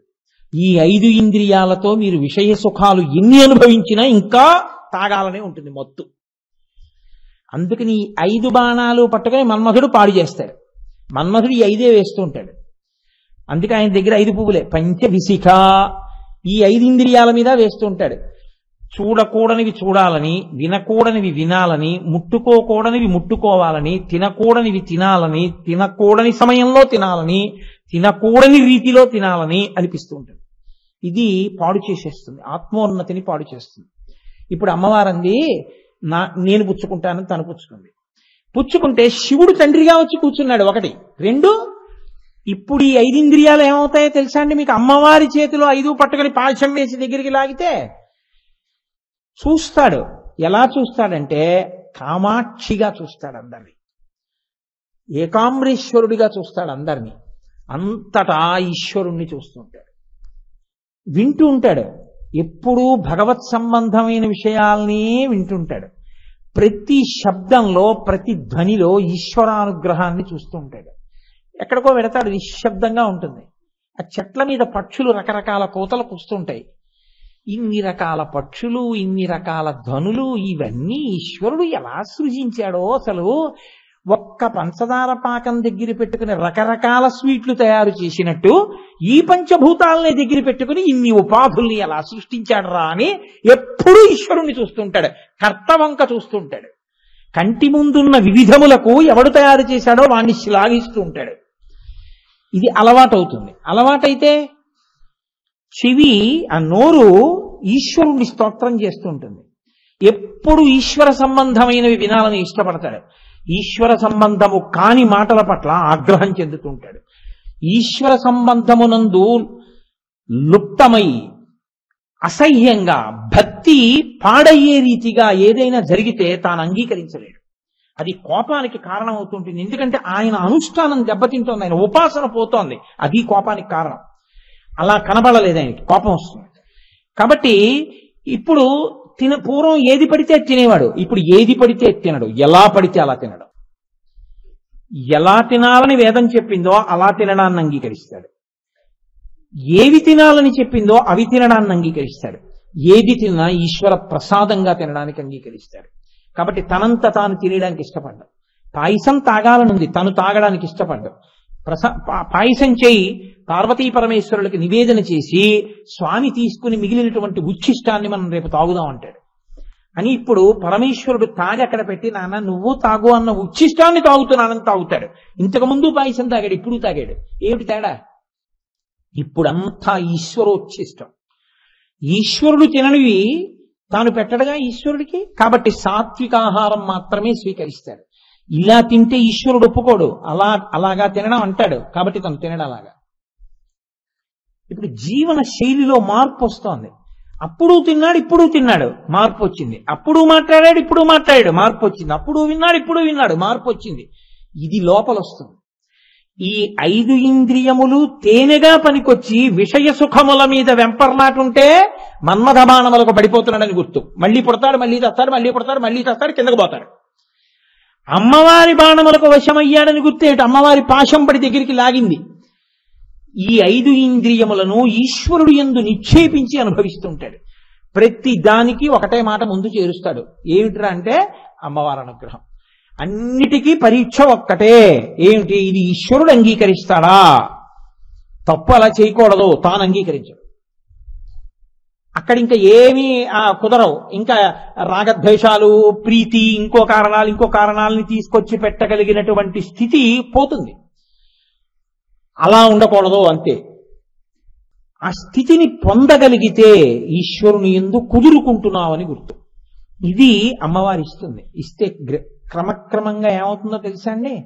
ఎప్పుడు శబ్ద, స్పర్శ, రస, రూప, గంధ ఈ 5 తన్మాత్రలు ఈశ్వరాభిముఖమవుతాయి. మీరు ఒకటే గుర్తుపెట్టుకోండి, నేను మళ్ళీ మళ్ళీ చెప్తున్నాను మీకు. మీరు ఈశ్వరుడు చెప్పింది చేస్తే మీరు ఈశ్వరుడి ప్రీతికి కారణమవుతారు. నేను మీతో మనవి చేశానుగా, నా దగ్గర ఉండే వాళ్ళల్లో నాకు అత్యంత ప్రీతిపాత్రుడు ఎవరో తెలుసా అండి? అత్యంత ప్రీతిపాత్రుడు రామకృష్ణారావు గారు ఉన్నాడు. ఆయన నా గుండెల్లో ఉంటాడు. బాహ్యంలో 1 నిమిషం సేపు ఆయన నా పక్కన ఎప్పుడూ కనపడ్డాడు. ఎవరికైనా తెలుస్తుందా నాకంత ఇష్టం అతనంటేని? నేను అతని కోసం ఈశ్వరుడికి అన్ని నమస్కారాలు చేస్తానని ఎవరికైనా తెలుసా? ఒక్కటే కారణం. నాకు ఎందుకు ఆయనంటే అంత ఇష్టం అంటే, అతను 24 గంటల్లో 23 గంటల 55 నిమిషములు నేను అలా బతకలేకపోతున్నానేమో కానీ నేను ఎలా చెప్తున్నానో అతను అలా బతుకుతాడు. అతను ఆఫీస్కి వెళ్ళి ఇంటికి వస్తే స్నానం చేసి రామాయణ పారాయణ చేసుకుంటాడు. అతను ఓ 2 రోజులు సెలవు వస్తే దీక్ష తీసుకుని భాగవతం చదువుకుంటాడు. అతను మనవరాలికి పేరు పెట్టుకోవాలంటే గురువుగారు ఆమోదం తీసుకుంటాడు. ఏ పని చెయ్యాలన్నా గురువుగారు ఆమోదించారా చూసుకుంటూ ఉంటాడు. అతనికి ఎప్పుడు ప్రతి కదలికలో ఇలా నేను చేస్తే గురువుగారి మాట నేను చేసిన వాడినేనా చూసుకుంటూ ఉంటాడు. ఎక్కడో ఉంటాడు సభలో, ఇవాళ కూడా ఉంటాడు. కానీ నేను వస్తున్నప్పుడు నా దగ్గరికి రాడు, నేను వెడుతున్నప్పుడు నాకు కనపడ్డా. నా ఇంటికి రాడు, నాతో మాట్లాడ్డా. నేను ఆయన ఇంటికి వెడతాను. నేను ఆయన ఇంటికి వెడితే అగ్గగ్గలాడుతూ కూర్చుంటాడు. కూర్చోవయా అంటే కూర్చుంటాడు. ఇద్దరం కలిసి చదువుకున్నాం. నేను ఈశ్వరుడి గురించి చెప్పిన దాంట్లో ఎంత అనుష్ఠిస్తున్నానో ఈశ్వరుడికి తెలుసు, నాకు తెలుసు. కానీ నేను చెప్పే దాంట్లో తూచా తప్పకుండా బతుకుతున్నవాడు రామకృష్ణారావు. అతనంటే నాకు అందుకే అంత ప్రీతి. ఒక లౌకికమైన వ్యక్తిని ఇవాళ ఈ రహస్యం మీకు చెప్పేశాను, నాకే అంత ప్రీతి ఉంటే ఈశ్వరుడు చెప్పినట్టు బతుకుతున్న వాడి మీద ఈశ్వరుడికి ఎంత ప్రీతి ఉంటుందండి? అలా బతికేటట్టు చేసేస్తుంది అమ్మవారి. ఈ 5 తిప్పేస్తుంది. సెన్షువల్ ప్లెజర్స్ అంటారు. ఈ ఇంద్రియాల వల్లే పాడైపోతాడు అంతే. 5 ఇంద్రియాల వల్ల. ఈ 5 ఇంద్రియాలతో పాడవకుండా ఈ 5 ఇంద్రియాలని ఈశ్వరాభిముఖం చేస్తుంది. నాలుక మీదకి ఈశ్వరార్పణ చెయ్యంది పెట్టడం, చెవిలోకి ఈశ్వర సంబంధము కానిది వెళ్ళడానికి వీల్లేదు, ముక్కుతో ఈశ్వర సంబంధము లేనిది వాసన చూడడం, ఏ వాసన వచ్చినా ఈశ్వర సంబంధంగా చూస్తాడు. సుగంధిం పుష్టివర్ధనం అంటాడు. ఎక్కడ ఏమి రానివ్వండి అదంతా మా ఈశ్వరుడి దివ్య విభూతి అంటాడు. మా తేజోంశ సంభవం అంటాడు గీతాచార్యుడు. అన్నిటి యందు ఈశ్వరుణ్ణి చూస్తుంటాడు. 5 ఇంద్రియములు మారి మారి మారి మారి ఏ సుఖమును అనుభవించినా ఈశ్వరానుగ్రహంగానే అనుభవిస్తాయి. దానివల్ల ఏమైపోతుందంటే, సముద్రపు లోతు కనుక్కుందామని బయలుదేరినటువంటి ఉప్పుతో తయారు చేయబడిన ఏనుగు సముద్రములో కరిగిపోయినట్టు ఈశ్వరుణ్ణి అర్చించడానికి అలవాటు పడిపోయి ఇంద్రియములు ఈశ్వరాభిముఖమైన వ్యక్తి యొక్క మనసు ఈశ్వరుడు యందు కలిసిపోతుంది. ఇది ధనస్సు మనస్సు. ఈ మనసు ఆయన యందు లయమైపోతుంది. లయమైపోయి ఆయననే చేరుకుని ఆయనలో కలిసిపోతాడు. ఇలా చెయ్యగలిగినది ఎవరు? అమ్మవారు. ఆవిడ చేస్తుంది. ఆవిడ దీని యందు ఎంత దూరం వెళ్ళిపోతుందో తెలుసా అండి? అసలు మీరు ఒక్క అడుగు వేయడం మీకు రావాలి. ఒక్క అడుగు వేయడం మీకు వచ్చి మీరు ఆవిడ పాదాలు పట్టుకుంటే మనసులో ఆవిడికి చిత్తశుద్ధితో నమస్కారం చేయడం మీకు వస్తే అంతే, ఆవిడ తన ఆయుధాల్ని ప్రయోగిస్తుంది. ఇప్పుడు మీరు తెలుసుకోవాలి, నేను ఇంద్రియములకు వశుణ్ణవుతున్నానా, కోపం ఎక్కువ నన్ను బాధ పెడుతోందా, ఎక్కువ పిచ్చి కోరికలు నన్ను బాధ పెడుతున్నాయా? మీకు ఏది బాధ పెడుతోందో మీరు అమ్మవారికి సంబంధించిన ఆ ఆయుధాన్ని స్తోత్రం చెయ్యాలి. మీరు ఏమీ చేయకుండా నాకు ఇదే బాగుంది అన్నారు అనుకోండి, ఆవిడ ఏం చేస్తుందో తెలుసా అండి?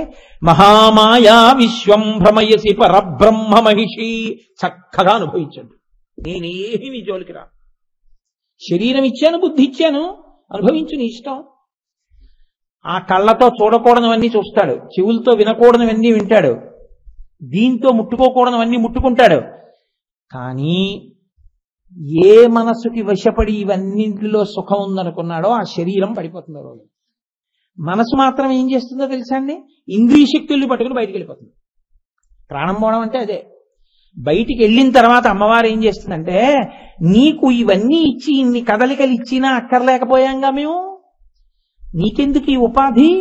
ఇప్పుడు ఆ మనసు, ఆ ఇంద్రియాలే, ఆ కళ్ళే, ఆ చెవులే, ఆ నోరే, ఆఖరికి ఏమవుతాయి తెలుసా అండి? ఎప్పుడు ఏది కనపడితే అది తినడమే జీవితంగా వెంపర్లాటతో బతికాడు. ఓ కుక్క కలియబడి తినేసి ఓ కుక్కలా అంటారు, ఓ కుక్క అవుతాడు. ఇంకంతకన్నా నేను దాని గురించి ఉపన్యాసాలు ఎందుకు? దానికి తగిన ఉపాధిలోకి పంపించేస్తున్నాడు. నీ అంత నువ్వు తిరగవలసిన అవసరం ముందు నీది, ఎందుకంటే బుద్ధి నీకు ఇచ్చింది ఆవిడ. అందుకే మీరు ఎన్ని పూజలు చేయండి, పూజలన్నీ ఎక్కడ పూర్తయిపోతాయో తెలుసా అండి? ప్రచోదయాత్ అన్న దగ్గర పూర్తవుతాయి.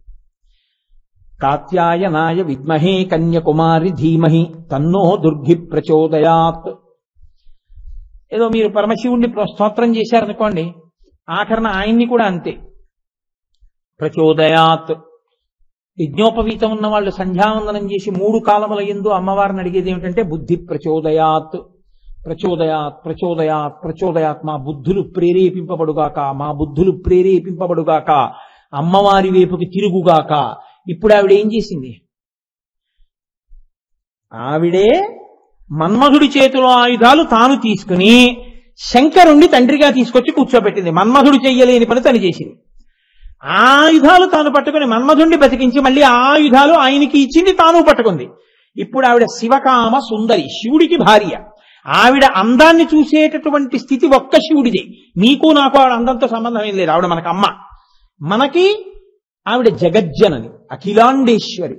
ఆ తల్లి అంబిక, మనందరికీ అమ్మ.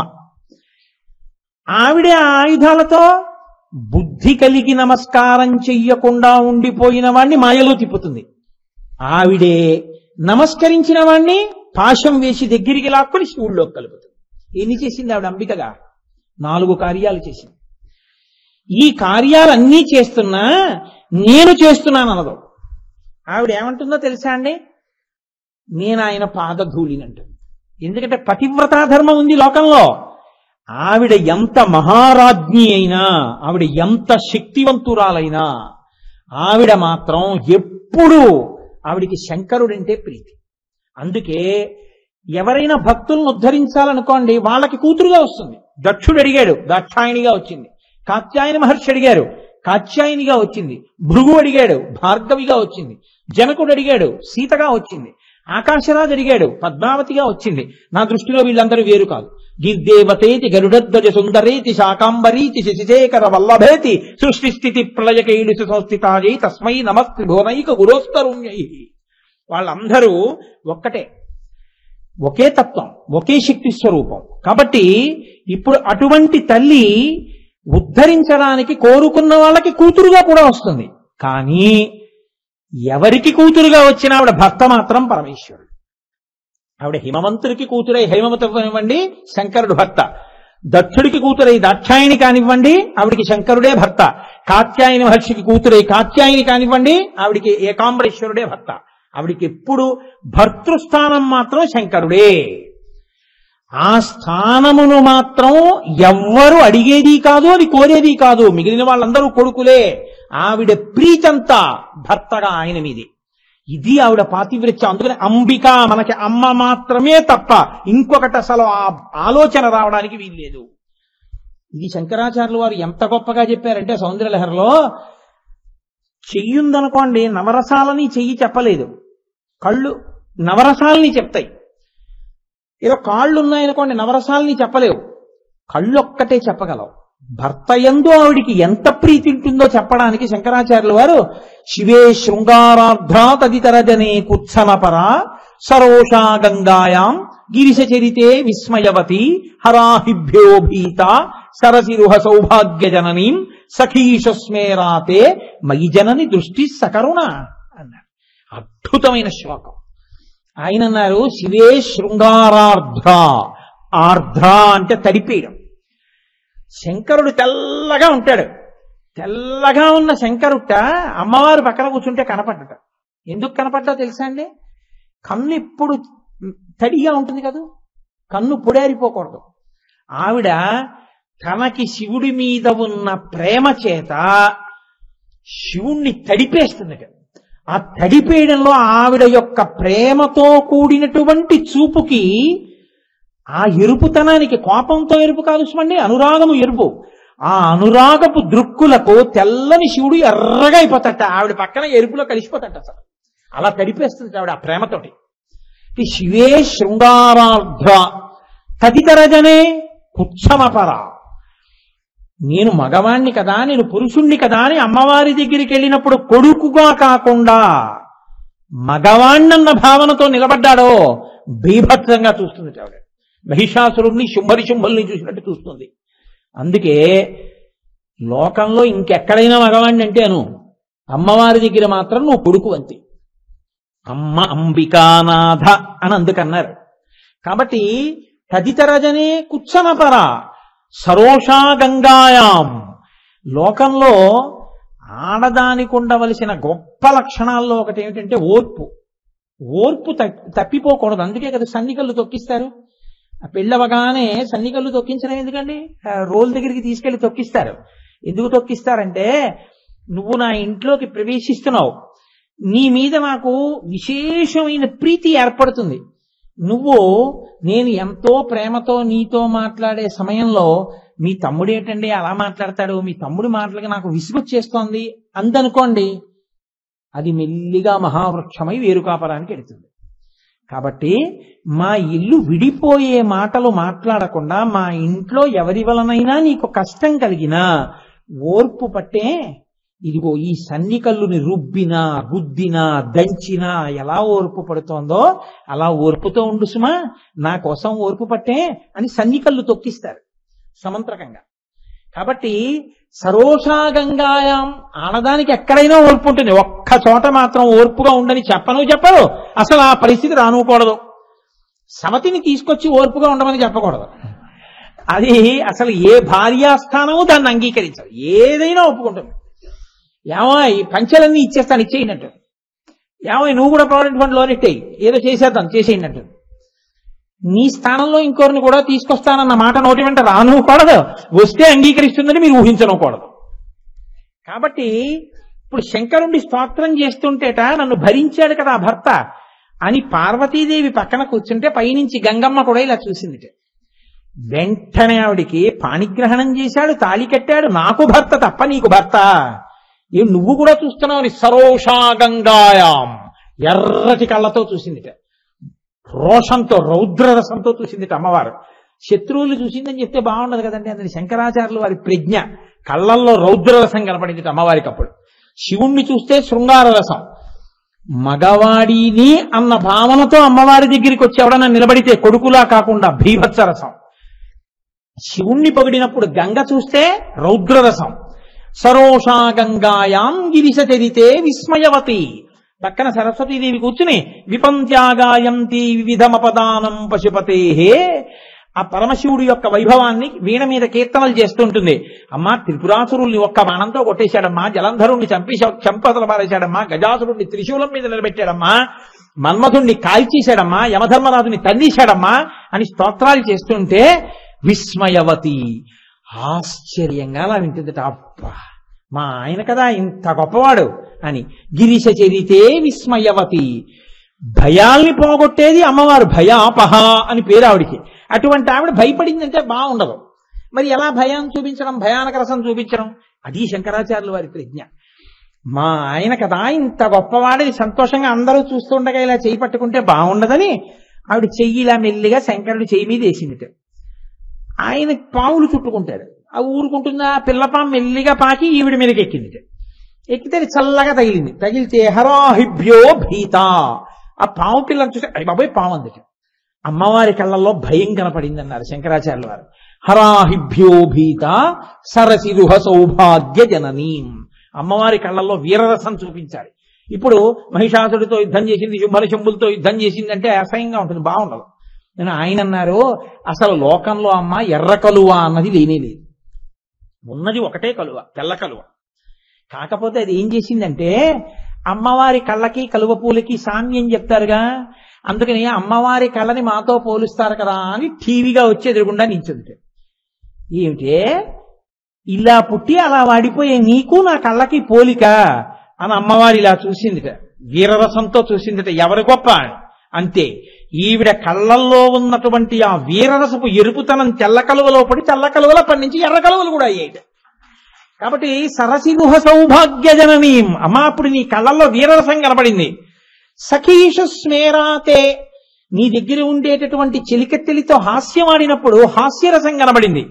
మైజనని దృష్టి సకరుణ, ఇంతలో ఆ సఖీజనం అన్నారమ్మా శంకరాచార్యుల వారు వచ్చారమ్మా అని బిడ్డడు అన్నారు. ఓ శంకరాచార్యుల వారు వచ్చారా అని కూర్చుని రా రా రా రా శంకరారా అని కూర్చోబెట్టుకుని ఏమిటి శంకర విశేషాలు అందుట అమ్మవారు. అప్పుడు ఇలా చూసినప్పుడు కారుణ్యం కనపడింది. నేనంటే శంకరులు అన్నాను కానీ శంకరులు ఏమన్నారో తెలుసా అండి, మయిజనని అన్నారు. మయిజనని అంటే నేను జరిగితే నాకు జనని. అప్పుడు నేనేమనుకోవచ్చో తెలుసా, అమ్మా కోటేశ్వరరావు వచ్చాడమ్మా, ఓ కోటేశ్వరరావు వచ్చాడా, రమ్మను రమ్మను రమ్మను అని అమ్మవారు కూర్చుని రమ్మను అంటే నేను ఎలాగైనా కూర్చోబోయ్, ఏమిట్రా కోటేశ్వరరావు ఏడు విశేషాలు, ఏమిటి శివాష్టోత్తరం చెప్తున్నాడు మా ఆయన మీద, చాలా సంతోషం అని అమ్మవారి ఇలా చూసేటప్పటికి కరుణ, ఎంతో కారుణ్యంతో నన్ను చూసింది నా తల్లి. మరి 8 రసాలు చెప్పారు, 9వ రసం ఇది శాంతరసం. శంకరాచార్యులు వారు అన్నారు, అమ్మవారంటే శక్తి కదలిక, శివుడంటే కదలిక లేకుండా ఉంటాడు, శాంతం.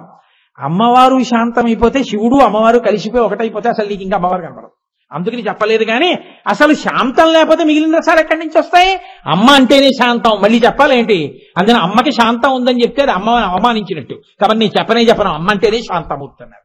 2 వైపులా పదునే ఆయన కత్తికి. కాబట్టి శివే శృంగారార్ధ్రా తదితర జనే కుత్సనపర సరోషా గంగాయాం గిరిశ జరితే విస్మయవతి హరాహిభ్యో భీత సరసిరహ సౌభాగ్య జననీం సఖీషు స్మేరాతే మయి జనని దృష్టి సకరుణ. నవరసాలు అమ్మవారు ఎప్పుడు పరమశివుడంటే అంత ప్రీతితో ఉంటుంది. శంకరాచార్యుల వారు సౌందర్యలహరిలోనే అంటారు, అమ్మా నీ ఒళ్ళంతా లావణ్యమే కానీ నీ మోచిప్పలు మాత్రం గరుకమ్మా అన్నారు. ఎందుకంటే ఆవిడ సభలో కూర్చుంటే అయ్యా శంకరుడు విజయం చేస్తున్నాడంటారు. గబగబా వెళ్ళి ప్రతిరోజు తెల్లవారుజామున సభామంటపంలో రాత్రి మోకాళ్ల మీద నేల మీద వంగి తన నుదుటిన ఉన్నటువంటి కుంకుమ బొట్టు పరమశివుడి యొక్క పాదముల మీద ముద్రపడేటట్టుగా ఆవిడ నమస్కరిస్తుంది. కస్తూరి తిలకంచి తెందు విలసత్వద్భాసి పాలస్థలీం కర్పూర ద్రవమిశ్ర చూర్ణ కపురామోదోల్ల సద్వీటికాం లోలాపంగ తరంగి తైరితి కృపాసారైర్నతానందినీం శ్రీశైల స్థలవాసినీం భగవతీం శ్రీమాతరం భావయే. ఆ తల్లి అంతటి ప్రేమ కలిగింది భర్త యందు, అంతటి మహాపతివ్రత, నిరంతరము శివోపాసన చేస్తుంటుంది. అందుకని ఆవిడ శివకామ సుందరి. భర్త యందు అంత ప్రీతి కలిగిన తల్లిగా మనకి అమ్మ, శివుడికి భార్య, మా నాన్నగారికి భార్య, నాకు అమ్మ, ఆయన మా నాన్నగారు. జగతపితరం వందే పార్వతీ పరమేశ్వరవు. ఎవరో నాకు కాదు, ఈ సమస్త జగత్తుకి వాళ్లే తల్లిదండ్రులు. కాబట్టి వాళ్ళిద్దరి యొక్క గొప్పతనం ఏమిటో తెలుసా అండి? ఈ కారుణ్యం మన్మధుడి దగ్గర నుంచి ఆయుధాలు పట్టుకుని ఉద్ధరించడం అనేటటువంటి ప్రక్రియ యొక్క కొనసాగింపునకు పరాకాష్ట కార్తీక పౌర్ణమి. అందుకే కార్తీక పౌర్ణమి నాడు 2 చెయ్యకపోతే వాడు కృతఘ్నుడు అంటున్నాయి శాస్త్రాలు. ఏమిటా 2? 2 3 రెండిటిని ఆరాధన ఎందుకు కలుపుతాం, ఒకటి వేరుగా కలుపుతాం. కార్తీక దీపము అన్న దీపాన్ని రేపటి రోజునే పెడతారు. మిగిలిన రోజుల్లో దీపాలు ఇంటిలో పెడతారు, ఇంటి బయట పెడతారు. కృత్తికా నక్షత్రానికి దేవాలయంలో చేస్తారు, పౌర్ణమికి తిథికి ఇంట్లో చేస్తారు. నక్షత్రం దేవాలయానికి, తిథి ఇంటికి చేస్తూ ఉంటారు. కార్తీక పౌర్ణమి కృత్తికా నక్షత్రం ఉన్న రోజున ఇంట్లో చేసినా గుళ్ళో చేసినా మామూలు దీపం ఒక్కటి పెట్టి ఏ గుళ్ళోనూ ఉంచరు. అరుణాచలంలో అయితే కొన్ని మైళ్ల దూరం కనపడేటట్టు కొండ మీద దీపం వెలిగిస్తారు. రేపు వెంకటాచలంలో శేషాచలం మీద వెలిగిస్తారు దీపాన్ని, కపిలతీర్థం దగ్గర. ప్రతి ఊళ్ళో కూడా రేపటి రోజున పెంటపోగుని కూడా మామూలుగా అగ్గిపుల్ల గీసి తగలబెట్టకూడదు. రేపు ఎక్కడెక్కడ వీలైతే అక్కడక్కడ దీపాలు పెడతారు, బుద్ధి దీపాలని పెడతారు. రేపు దీపం పెట్టినప్పుడు తప్పకుండా ఒక శ్లోకం చెప్పాలి. అలా శ్లోకం చెప్పకుండా రేపటి ప్రదోష వేళలో దీపం పెడితే మనుష్య జన్మ పొంది కూడా వాడు భగవంతుడి పట్ల దోషం చేసిన వాడు అవుతాడు. ఈశ్వరుడు, అమ్మవారు నియమం విధించింది. కృత్తికలంటే అమ్మవారండి, కృత్తికలంటే మాతృకలు. కార్తీక మాసం అంతా తల్లి అనుగ్రహం. అందుకే కార్తీక బహుళంలో ఇంత గొప్ప స్థితి ఉండదు. కార్తీక పౌర్ణమితో గొప్ప గొప్ప తిథులన్నీ పూర్తవుతాయి. రేపటి రోజు సాయంకాలం దీపం పెడితే ఒక శ్లోకం చెప్పాలి, అందరూ చెప్పాలి. కీటాః పతంగాః మశకాశ్చ వృక్షాః జలే స్థలే ఏ నివసంతి జీవాః దృష్ట్వా ప్రదీపం నచ జన్మభాగినః అని.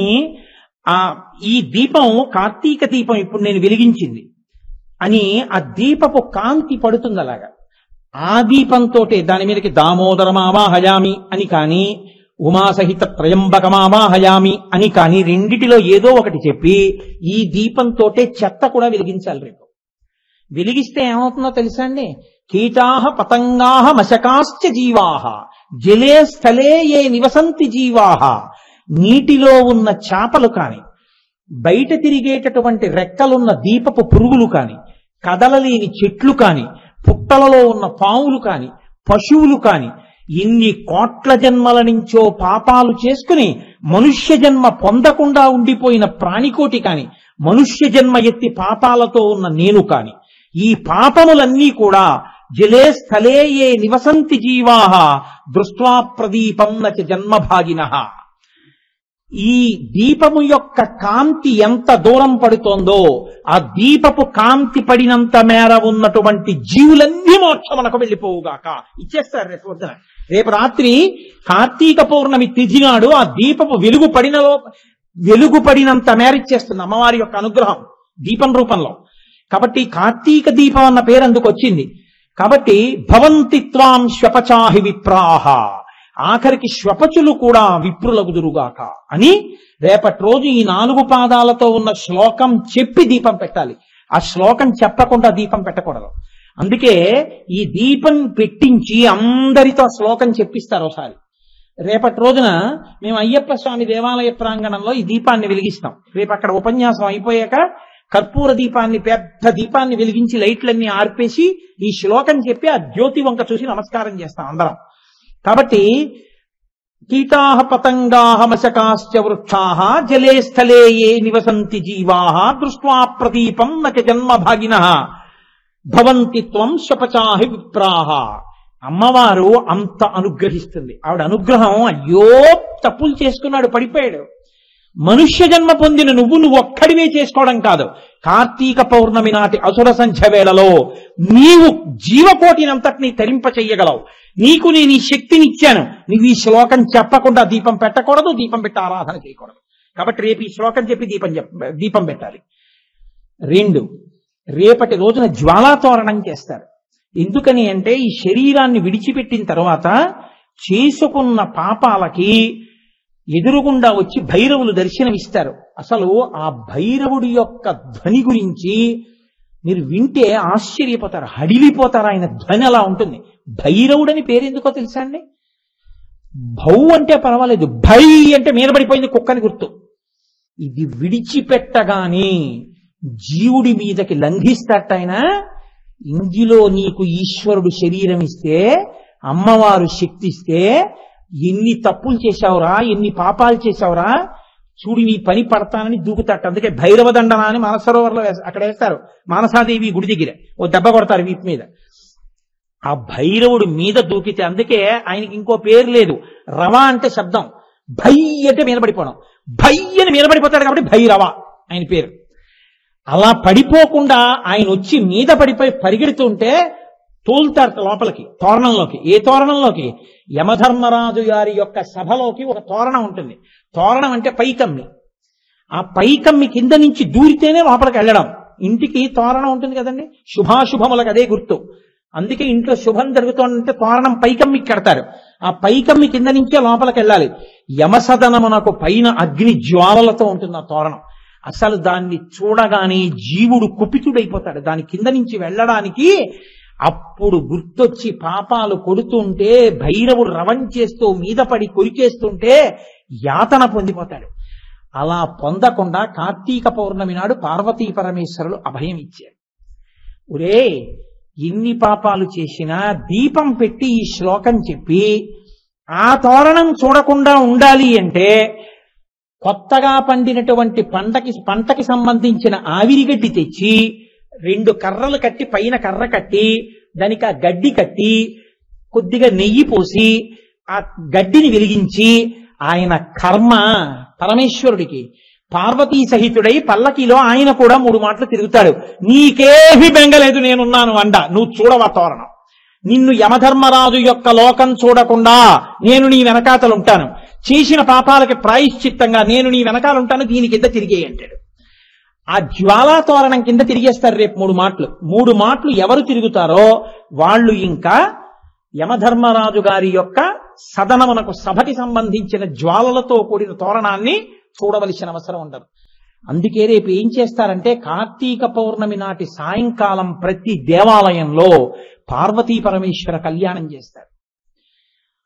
నేను కొన్ని చెప్పడానికి భయం, చెప్తే ఓహో ఇదో సూక్ష్మం ఉందనుకుంటూ ఉంటారని. ఎంతటి భయంకర పాపరాశిని కూడా రేపు పార్వతీ పరమేశ్వర కళ్యాణం చూసి అక్షతలు తల మీద వేసుకుంటే ఈశ్వరుడు తీసేస్తాడు ఖాతాలోంచి, దయాళువై. కాబట్టి ఇంట్లోనూ బయట దీపం పెట్టాలి, తప్పకుండా జ్వాలాతోరణం కింద నుంచి వెళ్ళాలి, పార్వతీ పరమేశ్వరుల యొక్క కళ్యాణం చెయ్యాలి. ఈశ్వరుడు అనుగ్రహించి అందులో తప్పకుండా జరుగుతాయి కొన్ని. పార్వతీ పరమేశ్వర కళ్యాణం ఈ సంవత్సరం జరగడానికి అవకాశం కనపట్టలేదు, ఎందుకంటే ఉపన్యాసంలో ఉండిపోతాను రేపు. జ్వాలాతోరణం మాత్రం అయ్యప్ప స్వామి దేవాలయం దగ్గర అది కూడా జరుగుతుంది. రేపు అక్కడ పార్వతీ పరమేశ్వరుల ఉత్సవమూర్తులు ఉన్నాయి. ఆ మూర్తులతో కలిసి, స్వామితో కలిసి, ఉత్సవమూర్తులేమి మా తండ్రి మా తల్లి మా స్వామి ఉన్నారు, చక్కగా జ్వాలాతోరణం కింద తిరిగి రేపు ఈ శ్లోకం చెప్పి కర్పూర జ్యోతికి నమస్కారం చేస్తాను. రేపు ఉపన్యాసం అయిపోగానే లైట్లన్నీ ఆర్పేసి ఆ కర్పూర జ్యోతి వెలిగించి అందరం కలిసి శ్లోకం చెప్పి నమస్కరిస్తాం. పార్వతీ పరమేశ్వర కళ్యాణానికి వచ్చే ఏడాది జరిపించుకునే అదృష్టాన్ని ఈశ్వరుడు అనుగ్రహించుగాక. కాబట్టి ఇంత కృప చేస్తాడు ఈశ్వరుడు అంటే. అందుకే కార్తీక మాసం యొక్క సిద్ధి అంతా ఎప్పుడంటే కార్తీక పౌర్ణమి నాడే. అంత గొప్ప రోజు రేపటి రోజు. కాబట్టి అమ్మవారంటే అంతటి అనుగ్రహ స్వరూపిణి అంబిక. అమ్మయ్యి లోకంలో ఉన్న అమ్మ దయతో అన్నం పెడితే, దయతో వీడు వృద్ధిలోకి రావాలని ఆశీర్వదిస్తే, ఆ అమ్మ పాపములను కాల్చి శివుల్లో కలిపే ప్రయత్నం చేస్తూ ఉంటుంది. పుడుతున్న వాళ్ళందరినీ పుట్టిస్తుంది, అన్నం పెడుతుంది, అందరికీ ఆర్తి తీరుస్తుంది, భయాన్ని పోగొడుతుంది. అంత గొప్ప తల్లి కాబట్టి ఆ తల్లి జగజ్జనని. అందుకని అమ్మ, ఆ అమ్మ వలన మనకు అయ్య దొరుకుతాడు, లేకపోతే అయ్య దొరకడు అసలు. కాబట్టి అటువంటి తల్లివమ్మ అని స్తోత్రం చేయడానికి పేరు పెట్టి అమ్మని పిలిస్తే అంతకన్నా దోషం ఇంకోట్లేదు. అమ్మకి కితాబు అమ్మా అని పిలవడమే.